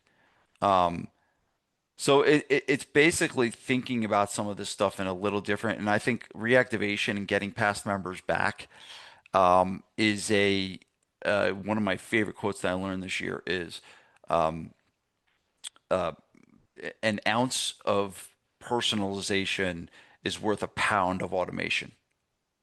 An ounce of personalization is worth a pound of automation.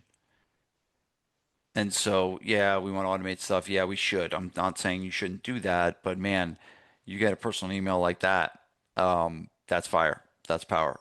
And that's gonna get results. And that's gonna get a $7,500 customer to come back. So does that help, Thank Emily? you. Thank you. That's wonderful. All right. Can I ask one more thing? I'm about to The invest Emily in show. and like constant contact, to help me organize these groups and to send out the emails and things like that. Now, I saw on one of your things that you have a form that says, hello, first name here, and these templates, right? Does that come with a contact management system? Is that usually part of it that I'll be able to do that? I'm sorry. What's the question you're asking? Can you say it again? So I'm getting ready to invest in a contact management system, Okay. like Constant Contact, Okay. something like that. Yeah. Part of that where you have these automated templates that after I send that whole nice beautiful email, I saw that you had something that says hi first name, then I'll be able to say hi first name instead of just sending blammo blasts to people. Yes. Yeah, you should be able to do that with any email server that you use, whether it's Constant Contact or Go High Level, like any of them, you should be able to personalize it. Okay. For sure. Absolutely. Yeah. Good. New to that part again. Ryan asks, these are all in your books. Which one are you talking about? Which book are you talking about? The Oh one's no, in I'm my sorry, book to Vince. I was start just you're scrolling through your little document there, and just a lot of those looked really familiar. I was just reading a couple of your books again. I think I'm gonna Yeah, mark. most of those, I think most of my emails are in the big book. Do you have the big book? I think I've got all your books. Yeah, so I think that the A big bunch book of of them. marketing has the most of the emails that I've written, for sure. Yeah, I can share those top 16 emails for sure, Kyle. I'll send it to you, Leo, and you can share it with everyone that's here. Um, what else? Other questions that you guys got?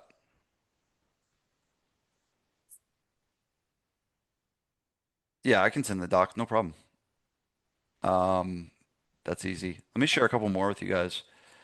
Um, Before I do that, can I ask a quick yeah, question? yeah, go ahead. Yeah. Okay, great. I'm Callie, by the way. Hey, Kyle. Hi. So I am like more of an operations manager, and I just partnered with a CrossFit gym. Cool. And they're kind of old school, and so like I'm learning so much that I'm going to take back to them. My question is, when they do like community events, Mhm. can you speak to the value of their graphics that they have on their table? Like, I know the goal is to get people on the list, but have you Mhm. seen any specific trends and like visually anything that will bring them in a little bit better? Okay, I got you. Here's Yeah. here's the first thing. Whoever's there should want to be there. Yeah. The worst thing that you could do is having someone standing at a booth with their arms crossed, getting paid $20 an hour to stand there for 3 hours, waiting for to go home. Agreed. So number one is the person, and so like I don't do booths anymore because that would be me. I don't want to do that. I spent the first 12 years of my career doing that, so I'm done. So what do? I find the most extroverted person, that like so even like Leo, so we're I'm speaking at Perform Better this weekend on Friday. We have a booth set up. I'm not going to spend much time at the booth. I'm gonna be like walking around like Leo's gonna be at the booth, but Leo's an extroverted guy. He likes to talk all day. That's what he likes to do. That's not me. Okay. The best person I ever had at the booth was this guy that worked for me named Tom, and he was 6'9" and he was a giant. And so he was so big that people would just go, "How tall are you?" And Tom would say, 6'9". You want to come train with us? Right? It was He's just a like it was natural because lead magnet. yeah. He's So the like, first thing how is tall? the person. This is really important, but the person that needs to be there needs to be an extroverted conversationalist, engaging. That's first. The second thing is you need some type of offer at the booth that tells them um, that makes it worthwhile for them to part ways with their email address. Okay. Hmm. And so sometimes people will give away, like, "I'll give away 2 weeks free of training." And like, well, that's what you're giving away on your website. Like, just do something a little bit bigger and different. So like we shoot for like a minimum of like a 90-day personal training experience. It's like, oh shit, 90 days of personal training, 90 days of personal training experience. Yeah, I'll put, yeah, right? And so the prize has to be big enough to get them to opt in for it. Third thing is there something that you are doing at the booth that actually is capturing attention, right? And so is there something that's there that is like enjoying people? And some of you have seen like the wheel. Some of you have seen, one of the worst things you do is the embody. It's just like, what a way to start a relationship and tell them how people how fat they are, right? But like we used to do it when we used it for kids, like we had a vertical jump thing and people would come up to the thing and we would test kids' vertical jump. We had this one thing where we had like a fake barbell and we got like these fake weights. And so it looked like people were pressing 315 and people would take pictures of themselves. We had like a whole Gabriel Fitness booth and people would take pictures of themselves with the weights. And they'd be like, we would spread them around social media and stuff. So it brought people to the booth. Okay, Mhm. so one, you need the right person. Two, you need the offer that's going to get them to part ways. Three, you need something to engage them. The last thing could be something along the lines of what is the material that you give them when they leave, like a flyer, a card, or something like that. Okay. And typically, what I like, I just usually do a flyer. On the front of the flyer is a specific offer, right? Maybe it's a trial or something like that that's outside of the offer or something like that. And on the back is testimonials. And actually, one of the things that you'll see, Ryan, you're going to be at the Perform Better this year. Um, I'm not, no, unfortunately. okay, all good. But we'll be at Perform Better this year. And one of the things that we created a new book. And the new book has, I think, how many stories are in there, Leo? There's like, I think 27 stories of gyms that have worked with us that have gone from like under 10K a month to some of them 100K, 50K, whatever it is. And these stories are in this book. And we print it into a real book. And that's our brochure. Mm, So awesome. like what's a better brochure? Is a better brochure this like pamphlet that has a like a threefold brochure and that says we do this and we do that versus here is stories of 27 people. Oh yeah, it came. Oh, those look nice. And so we'll just hand these out because that's the best thing I could give somebody. Mhm. People here get results. People here have had success. And so start to think outside the box of like the normal, what does a normal business do? A normal business hands out brochures that talks about the features of their program. We have beginner classes. We do CrossFit Essentials, and blah blah blah blah blah, right? And your job is to stand out. Mhm. Yeah, that's a great question though, Callie. Thank you.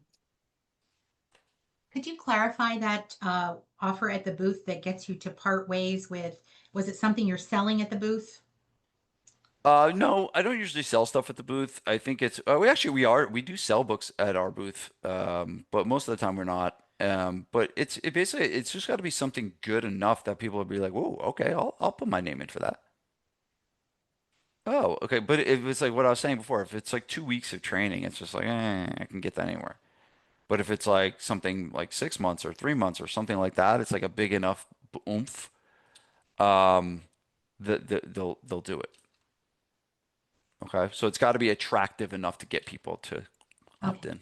Yeah. So you're talking gym model. So in my personal training, we've been giving away a personal training session with our head trainer, and Yeah, that's but it's like one 90 or personal 120. training session is like no, give them 10, right? Give them 10 because it's like what do You they get more people yeah, give responding. yeah, and then you get more people to opt in for it and then you give it away free to one person. There's a good chance that person stays. And then all the people that didn't win, you can reach out to them and offer them one free session or two free sessions or something. Okay. Thank you. But if you're not gonna get a ton of people to bite, it's almost like it's like bait. It's like when I was fishing, like we were using squid bait. If in squid bait, people like that. The fish like the squid bait. They like the fish, right? They like the squid. But if I was putting apples on the other end of the hook, it ain't gonna work. So that's your bait. What you got, Kyle? How we doing, Vince? Good. Okay, couple questions for you here. The way that you send emails out for your gym, do you have a specific time of day? Do you send them out in phases, 60 per hour? Do you just mass send it? What's the method that you use?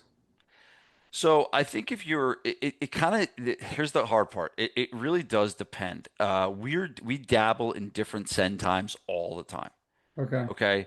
But if I was to give you a send time, I would say, Leo, where are we at with the latest in terms of what's been the best? Because Kyle, it's like changes all the time. Yeah. What are we at, Send times Leo, for with? like for um 11 a.m. always seems to hit a little bit good.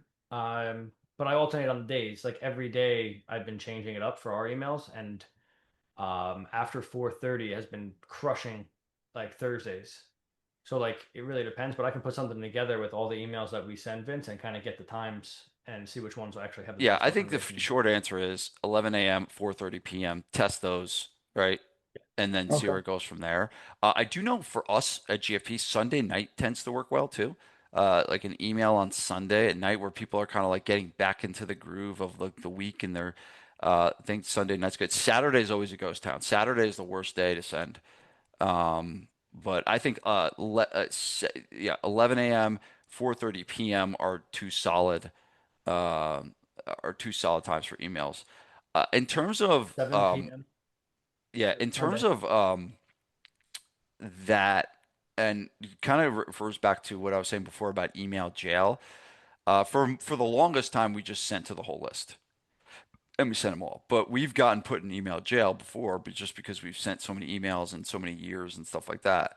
And so what happens is after a while, what needs to happen is you may need to start sending to only the more recent opens, right? And so what that means is, and Leo, um, I might ask you to chime in on this one, but it's like if we take the last 90 days of people that have opened one of my emails, we're only sending to those people that open in the last 90 days.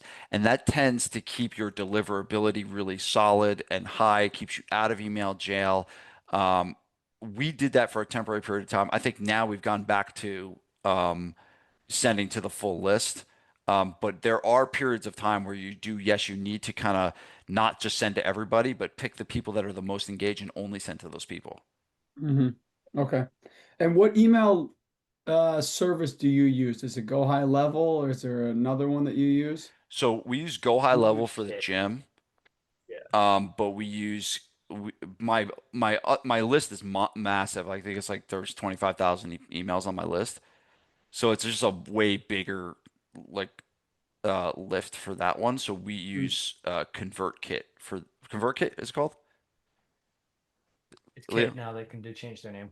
Okay, yeah, ConvertKit I think it's Yeah, it's called Kit. yeah, that's what we use. But I think Go High Level is like sending with Go High Level. That's what we use. That's what we Okay. send with our GFP list is Go High Level. If you have like an average amount of emails, it should be fine. Have you Yeah. ever done some sort of exercise where you try to get even just like the current members a higher open rate? Like, hey, if you got like a shooting a video, like, hey, you're not getting our emails, this is what you got to do. Go to your email, select favorite. Have you ever done anything like that? No, no, we just put them on. Are you saying like when they opt in for the list? Yeah, well, just because, we send our members and I use some through MindBody to see if that gets a better open rate versus Go High Level, but we get like 50, 60% of even our current members, right? And so one of the biggest challenges I think we have as a gym is like, how do we commute or communicate to our members through like one method, right? But we're not. We're doing Facebook groups, we're doing the email, we do a text blast occasionally, but one thing, like if you just hit one button and everybody gets it, that would be amazing, because Yeah, you're but only talking to a couple hundred people. yeah, but the problem with that is like everyone doesn't use the platforms equally. I Like there's know. some people that they live on email and like here's an example. Like sometimes I'll reach out to someone on Facebook Messenger, right? I think I talked to you on Facebook Yes. Messenger, right? Yeah. Yes. Right. But I have people that like I know that they're like huge fans of mine. And this one kid, he spoke at our last mastermind. And I sent him an email or sent him a message and I said, "Hey, do you want to speak at the mastermind?" And he didn't get back to me.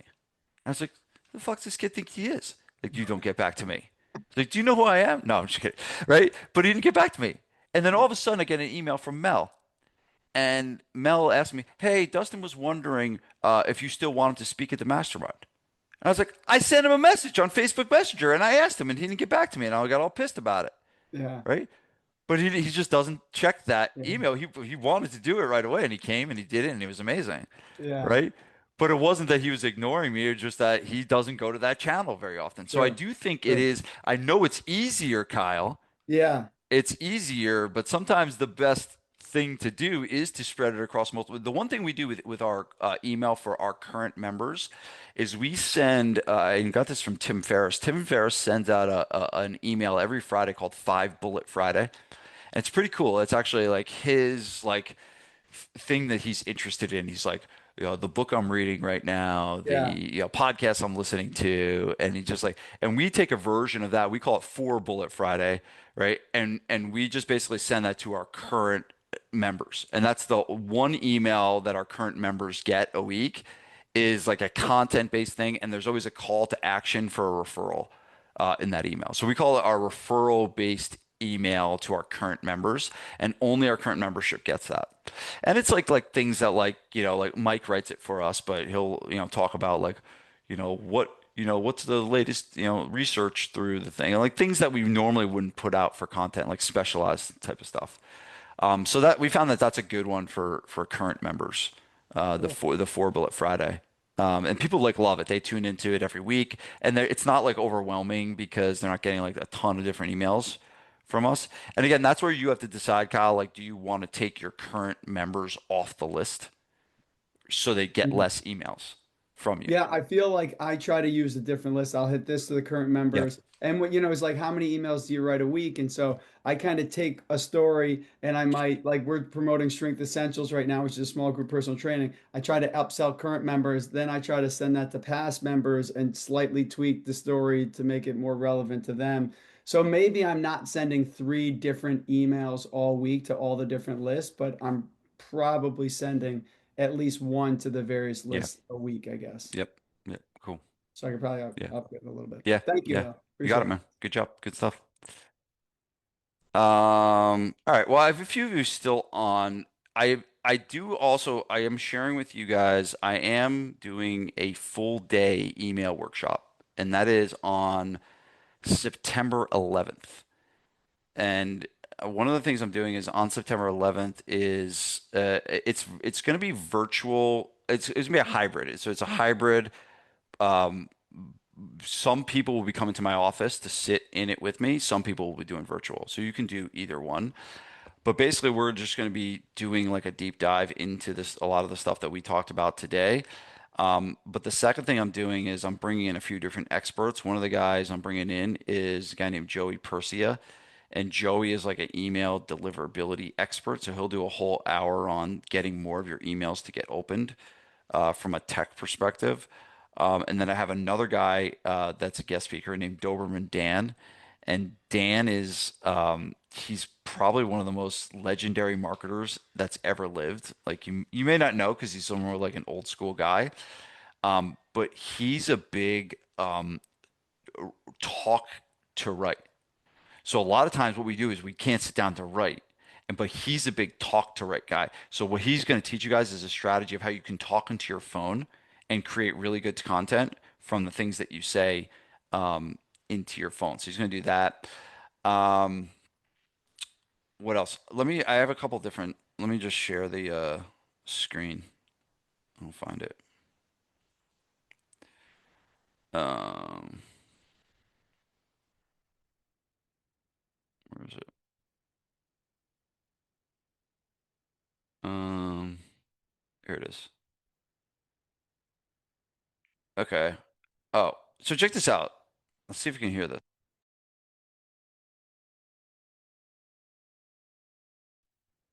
Can you all hear that?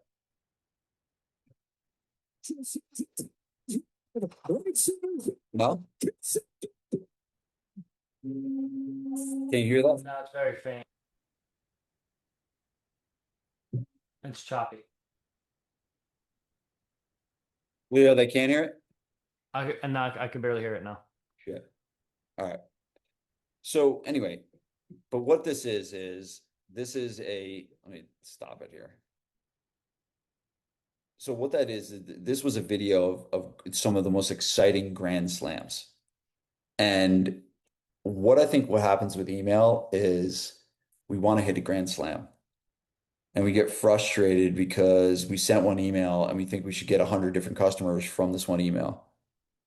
And we're trying to get grand slams. And grand slams are cool, they're exciting, they're rare.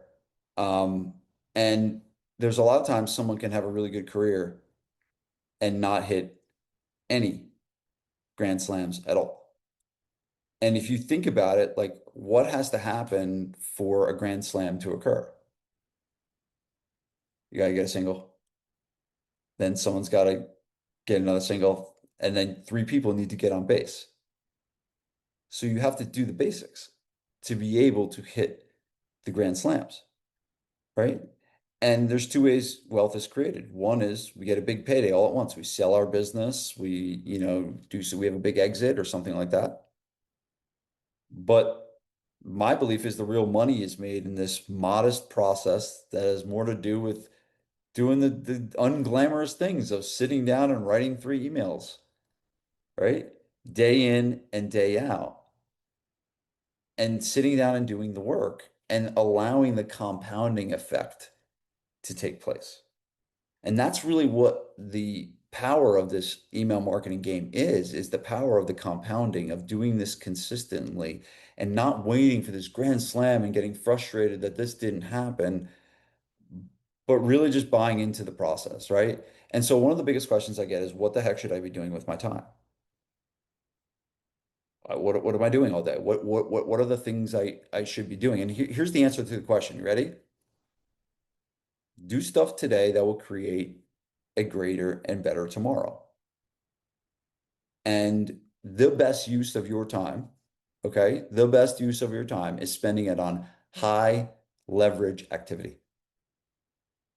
So what is a lever, right? A lever helps you do more from less. And so you guys have an email list of people that you've already paid for, you already have an asset to, and the amount of leverage that you get from that email list is massive because it's just people waiting for you to contact them. And we just need to do it in the right way. So I think writing an email is one of the highest leverage things that you can do. Okay? Because it can result in a sale today. You did something that strengthened your relationship with the list and planted a seed for the future. You built an asset, and understand this, like all those emails that I showed you, those 16 emails that Kyle wants so bad, right? All those emails I reuse all the time. I wrote them once and I use them over and over and over again. And so sometimes we have this unused capacity. We have all these assets and all these things we've created and we never use them again.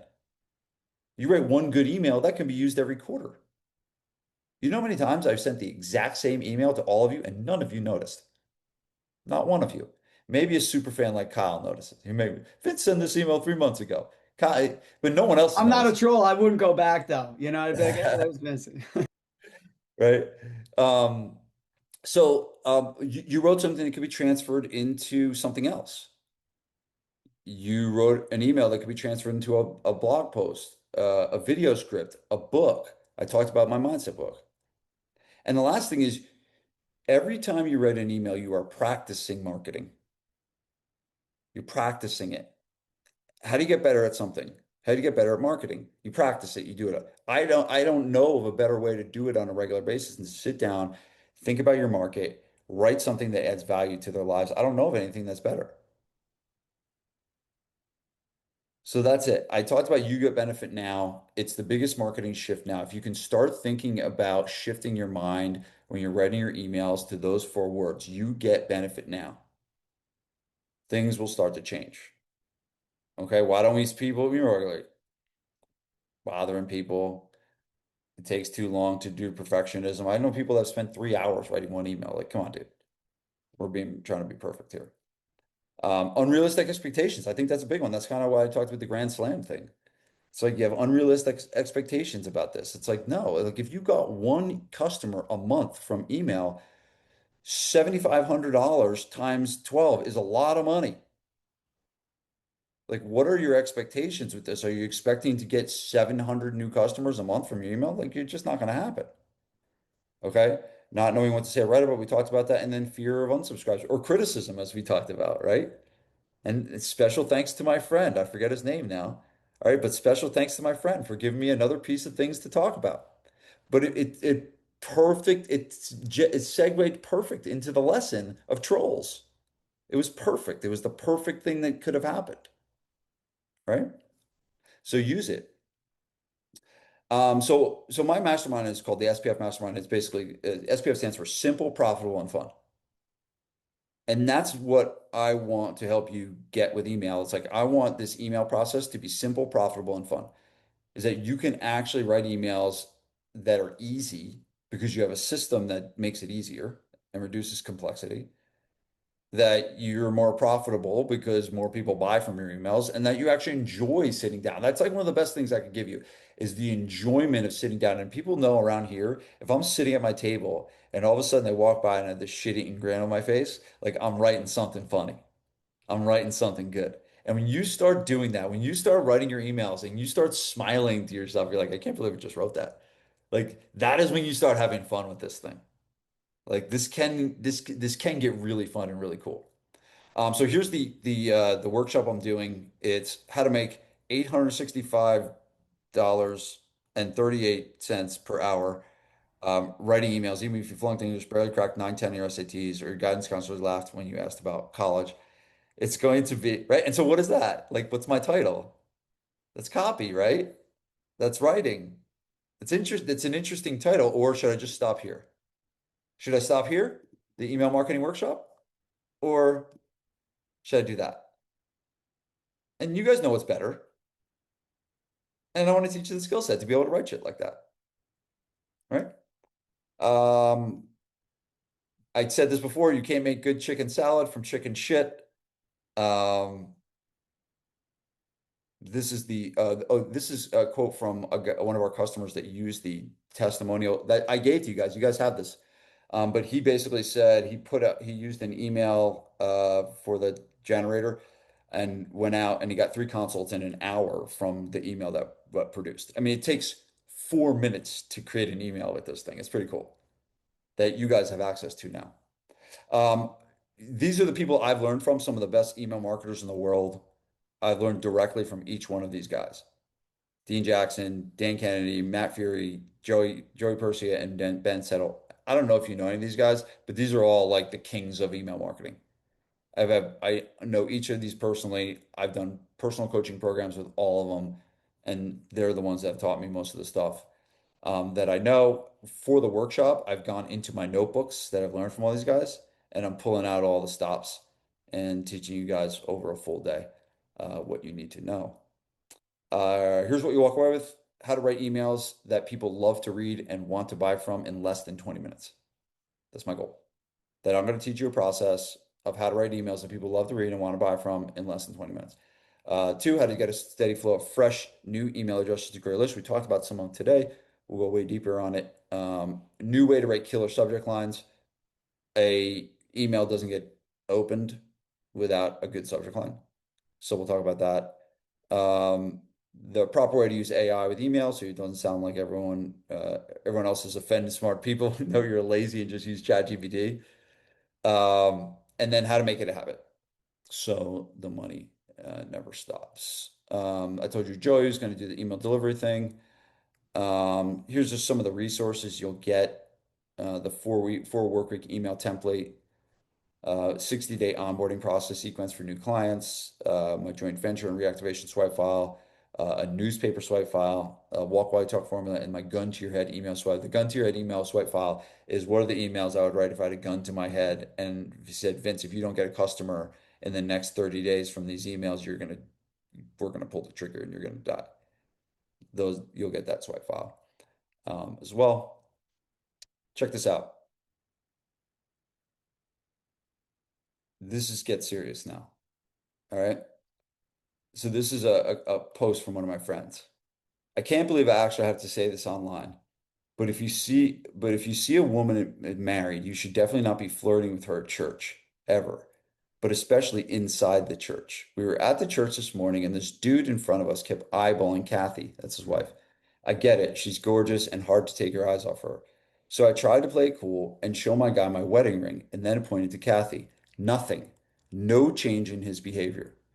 He kept looking at her, smiling, obviously trying to get her attention. I then tried to quietly escalate the situation by glaring at him, trying to let him know that this is not appreciated, to take his game elsewhere.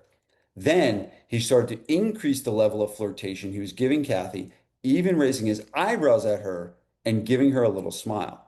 He was completely disrespecting us and our union. When Kathy wasn't looking, he was giving his attention to some other girls in the same row. If you go to Upper Room Church in Dallas, keep your eye out for this guy. Blonde hair, blue eyes, give or take 18 months old. He was wearing some overalls and no shoes. It's a baby. AI going to produce that for you? Not a shot. This is storytelling. Look at all your faces right now. Look at your face. I could love to see all of your faces. Every one of you are smiling. Yeah, and how do you turn that into an email you get a response to? But sometimes stuff like this, you don't even need to. It's all about building strands of trust. So remember, this is a single Emily. I don't need to hit a grand slam. If I get no one to respond, if the only thing I got was the looks on your face, Laughter. Yes. right? Yes. Educate, entertain, inspire. That's your job. Educate, entertain, inspire. If you give a man a fish, you feed him for a meal. If you teach a man to fish, you feed him for a lifetime. My job is to teach you to fish. I will say this, the most valuable thing I've ever created is this book I wrote for my kids. And what I did was I wrote down all the things I wanted to share with my kids that if I died tomorrow, I'd want them to know. And everything from life lessons, everything from, health advice, everything possible that hey, what do I want my kids to know and remember that I could teach them? And I put them all in a book. One page a day, 365 lessons in the book. The most valuable project I've ever created in my entire life.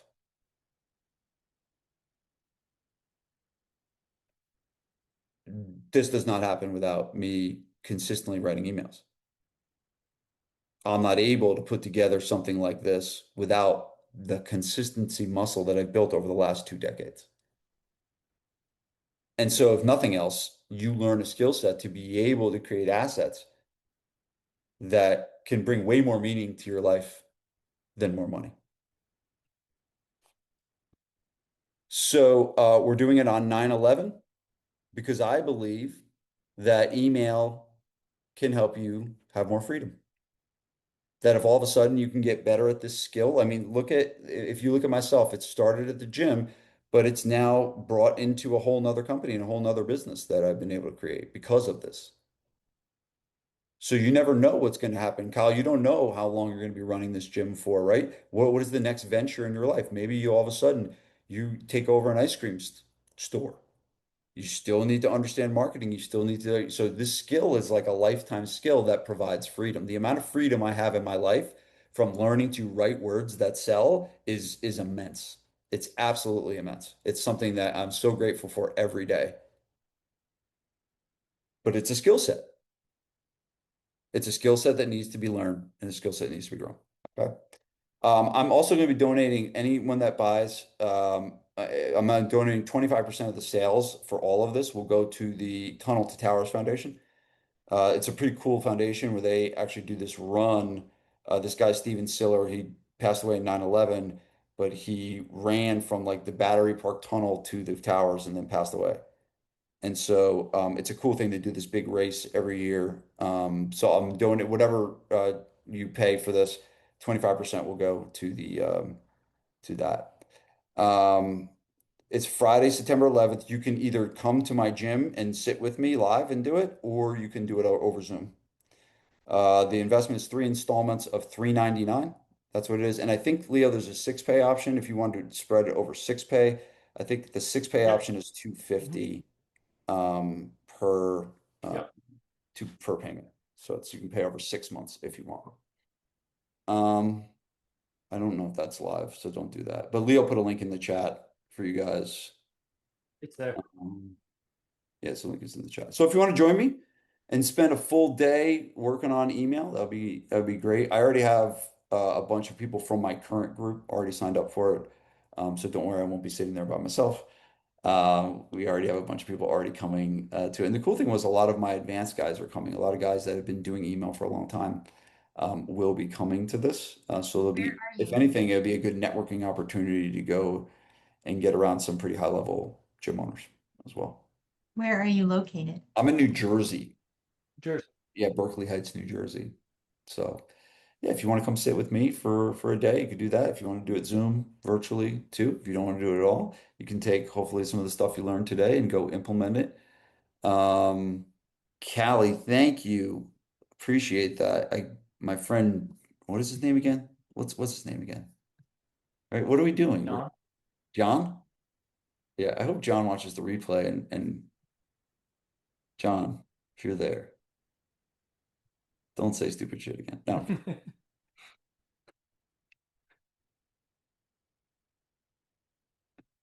this is so funny. Um,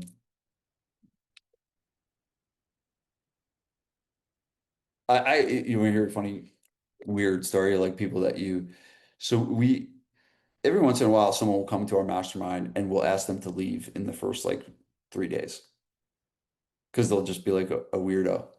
But has anyone have to kick anyone out of your gym yet? So I've had to kick like I think like over the course of 19 years, it's like 3 or 4 people out.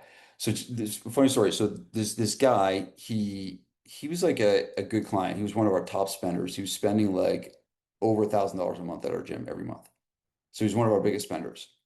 His wife came, he did stretching, he did our highest package. It was like a lot. And I got a phone call, a frantic phone call from one of my trainers, and she's like, something happened today at the gym. This guy, I'm not gonna say his name, but this guy like was coaching one of our clients up and she was doing a sumo deadlift and he went behind her and he was coaching her up and he took his hand and he ran his hand from her lower back down her butt, down to her hamstring and then back up. And it was like this record skipping moment of the entire gym, like stopping and like, oh my God, did that just happen? And the girl, it's my trainer, she called me and she's all frantic. She's like, this happened today?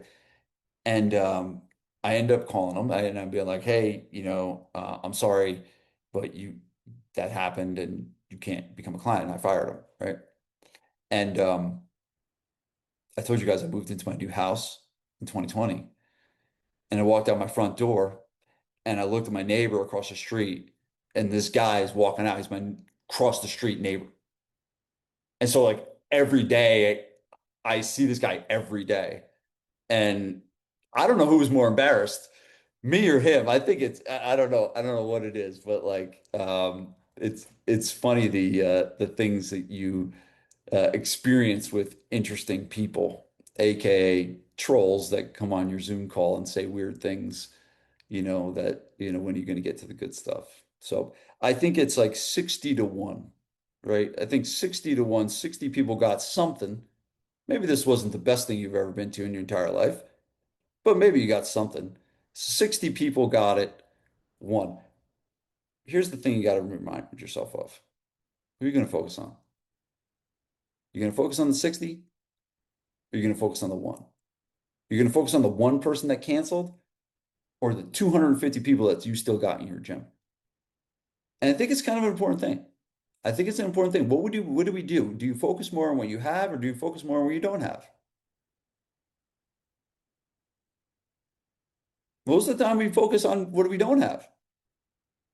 And it's kind of a recipe for, being a little bit unhappy. And so all the things that happen to you, I believe, like I'm a spiritual guy, right? And I believe all the things that happen to you in your life are gifts from God. That guy that made that comment today, that troll, like he's a gift from God. Because I wasn't planning on talking about trolls today.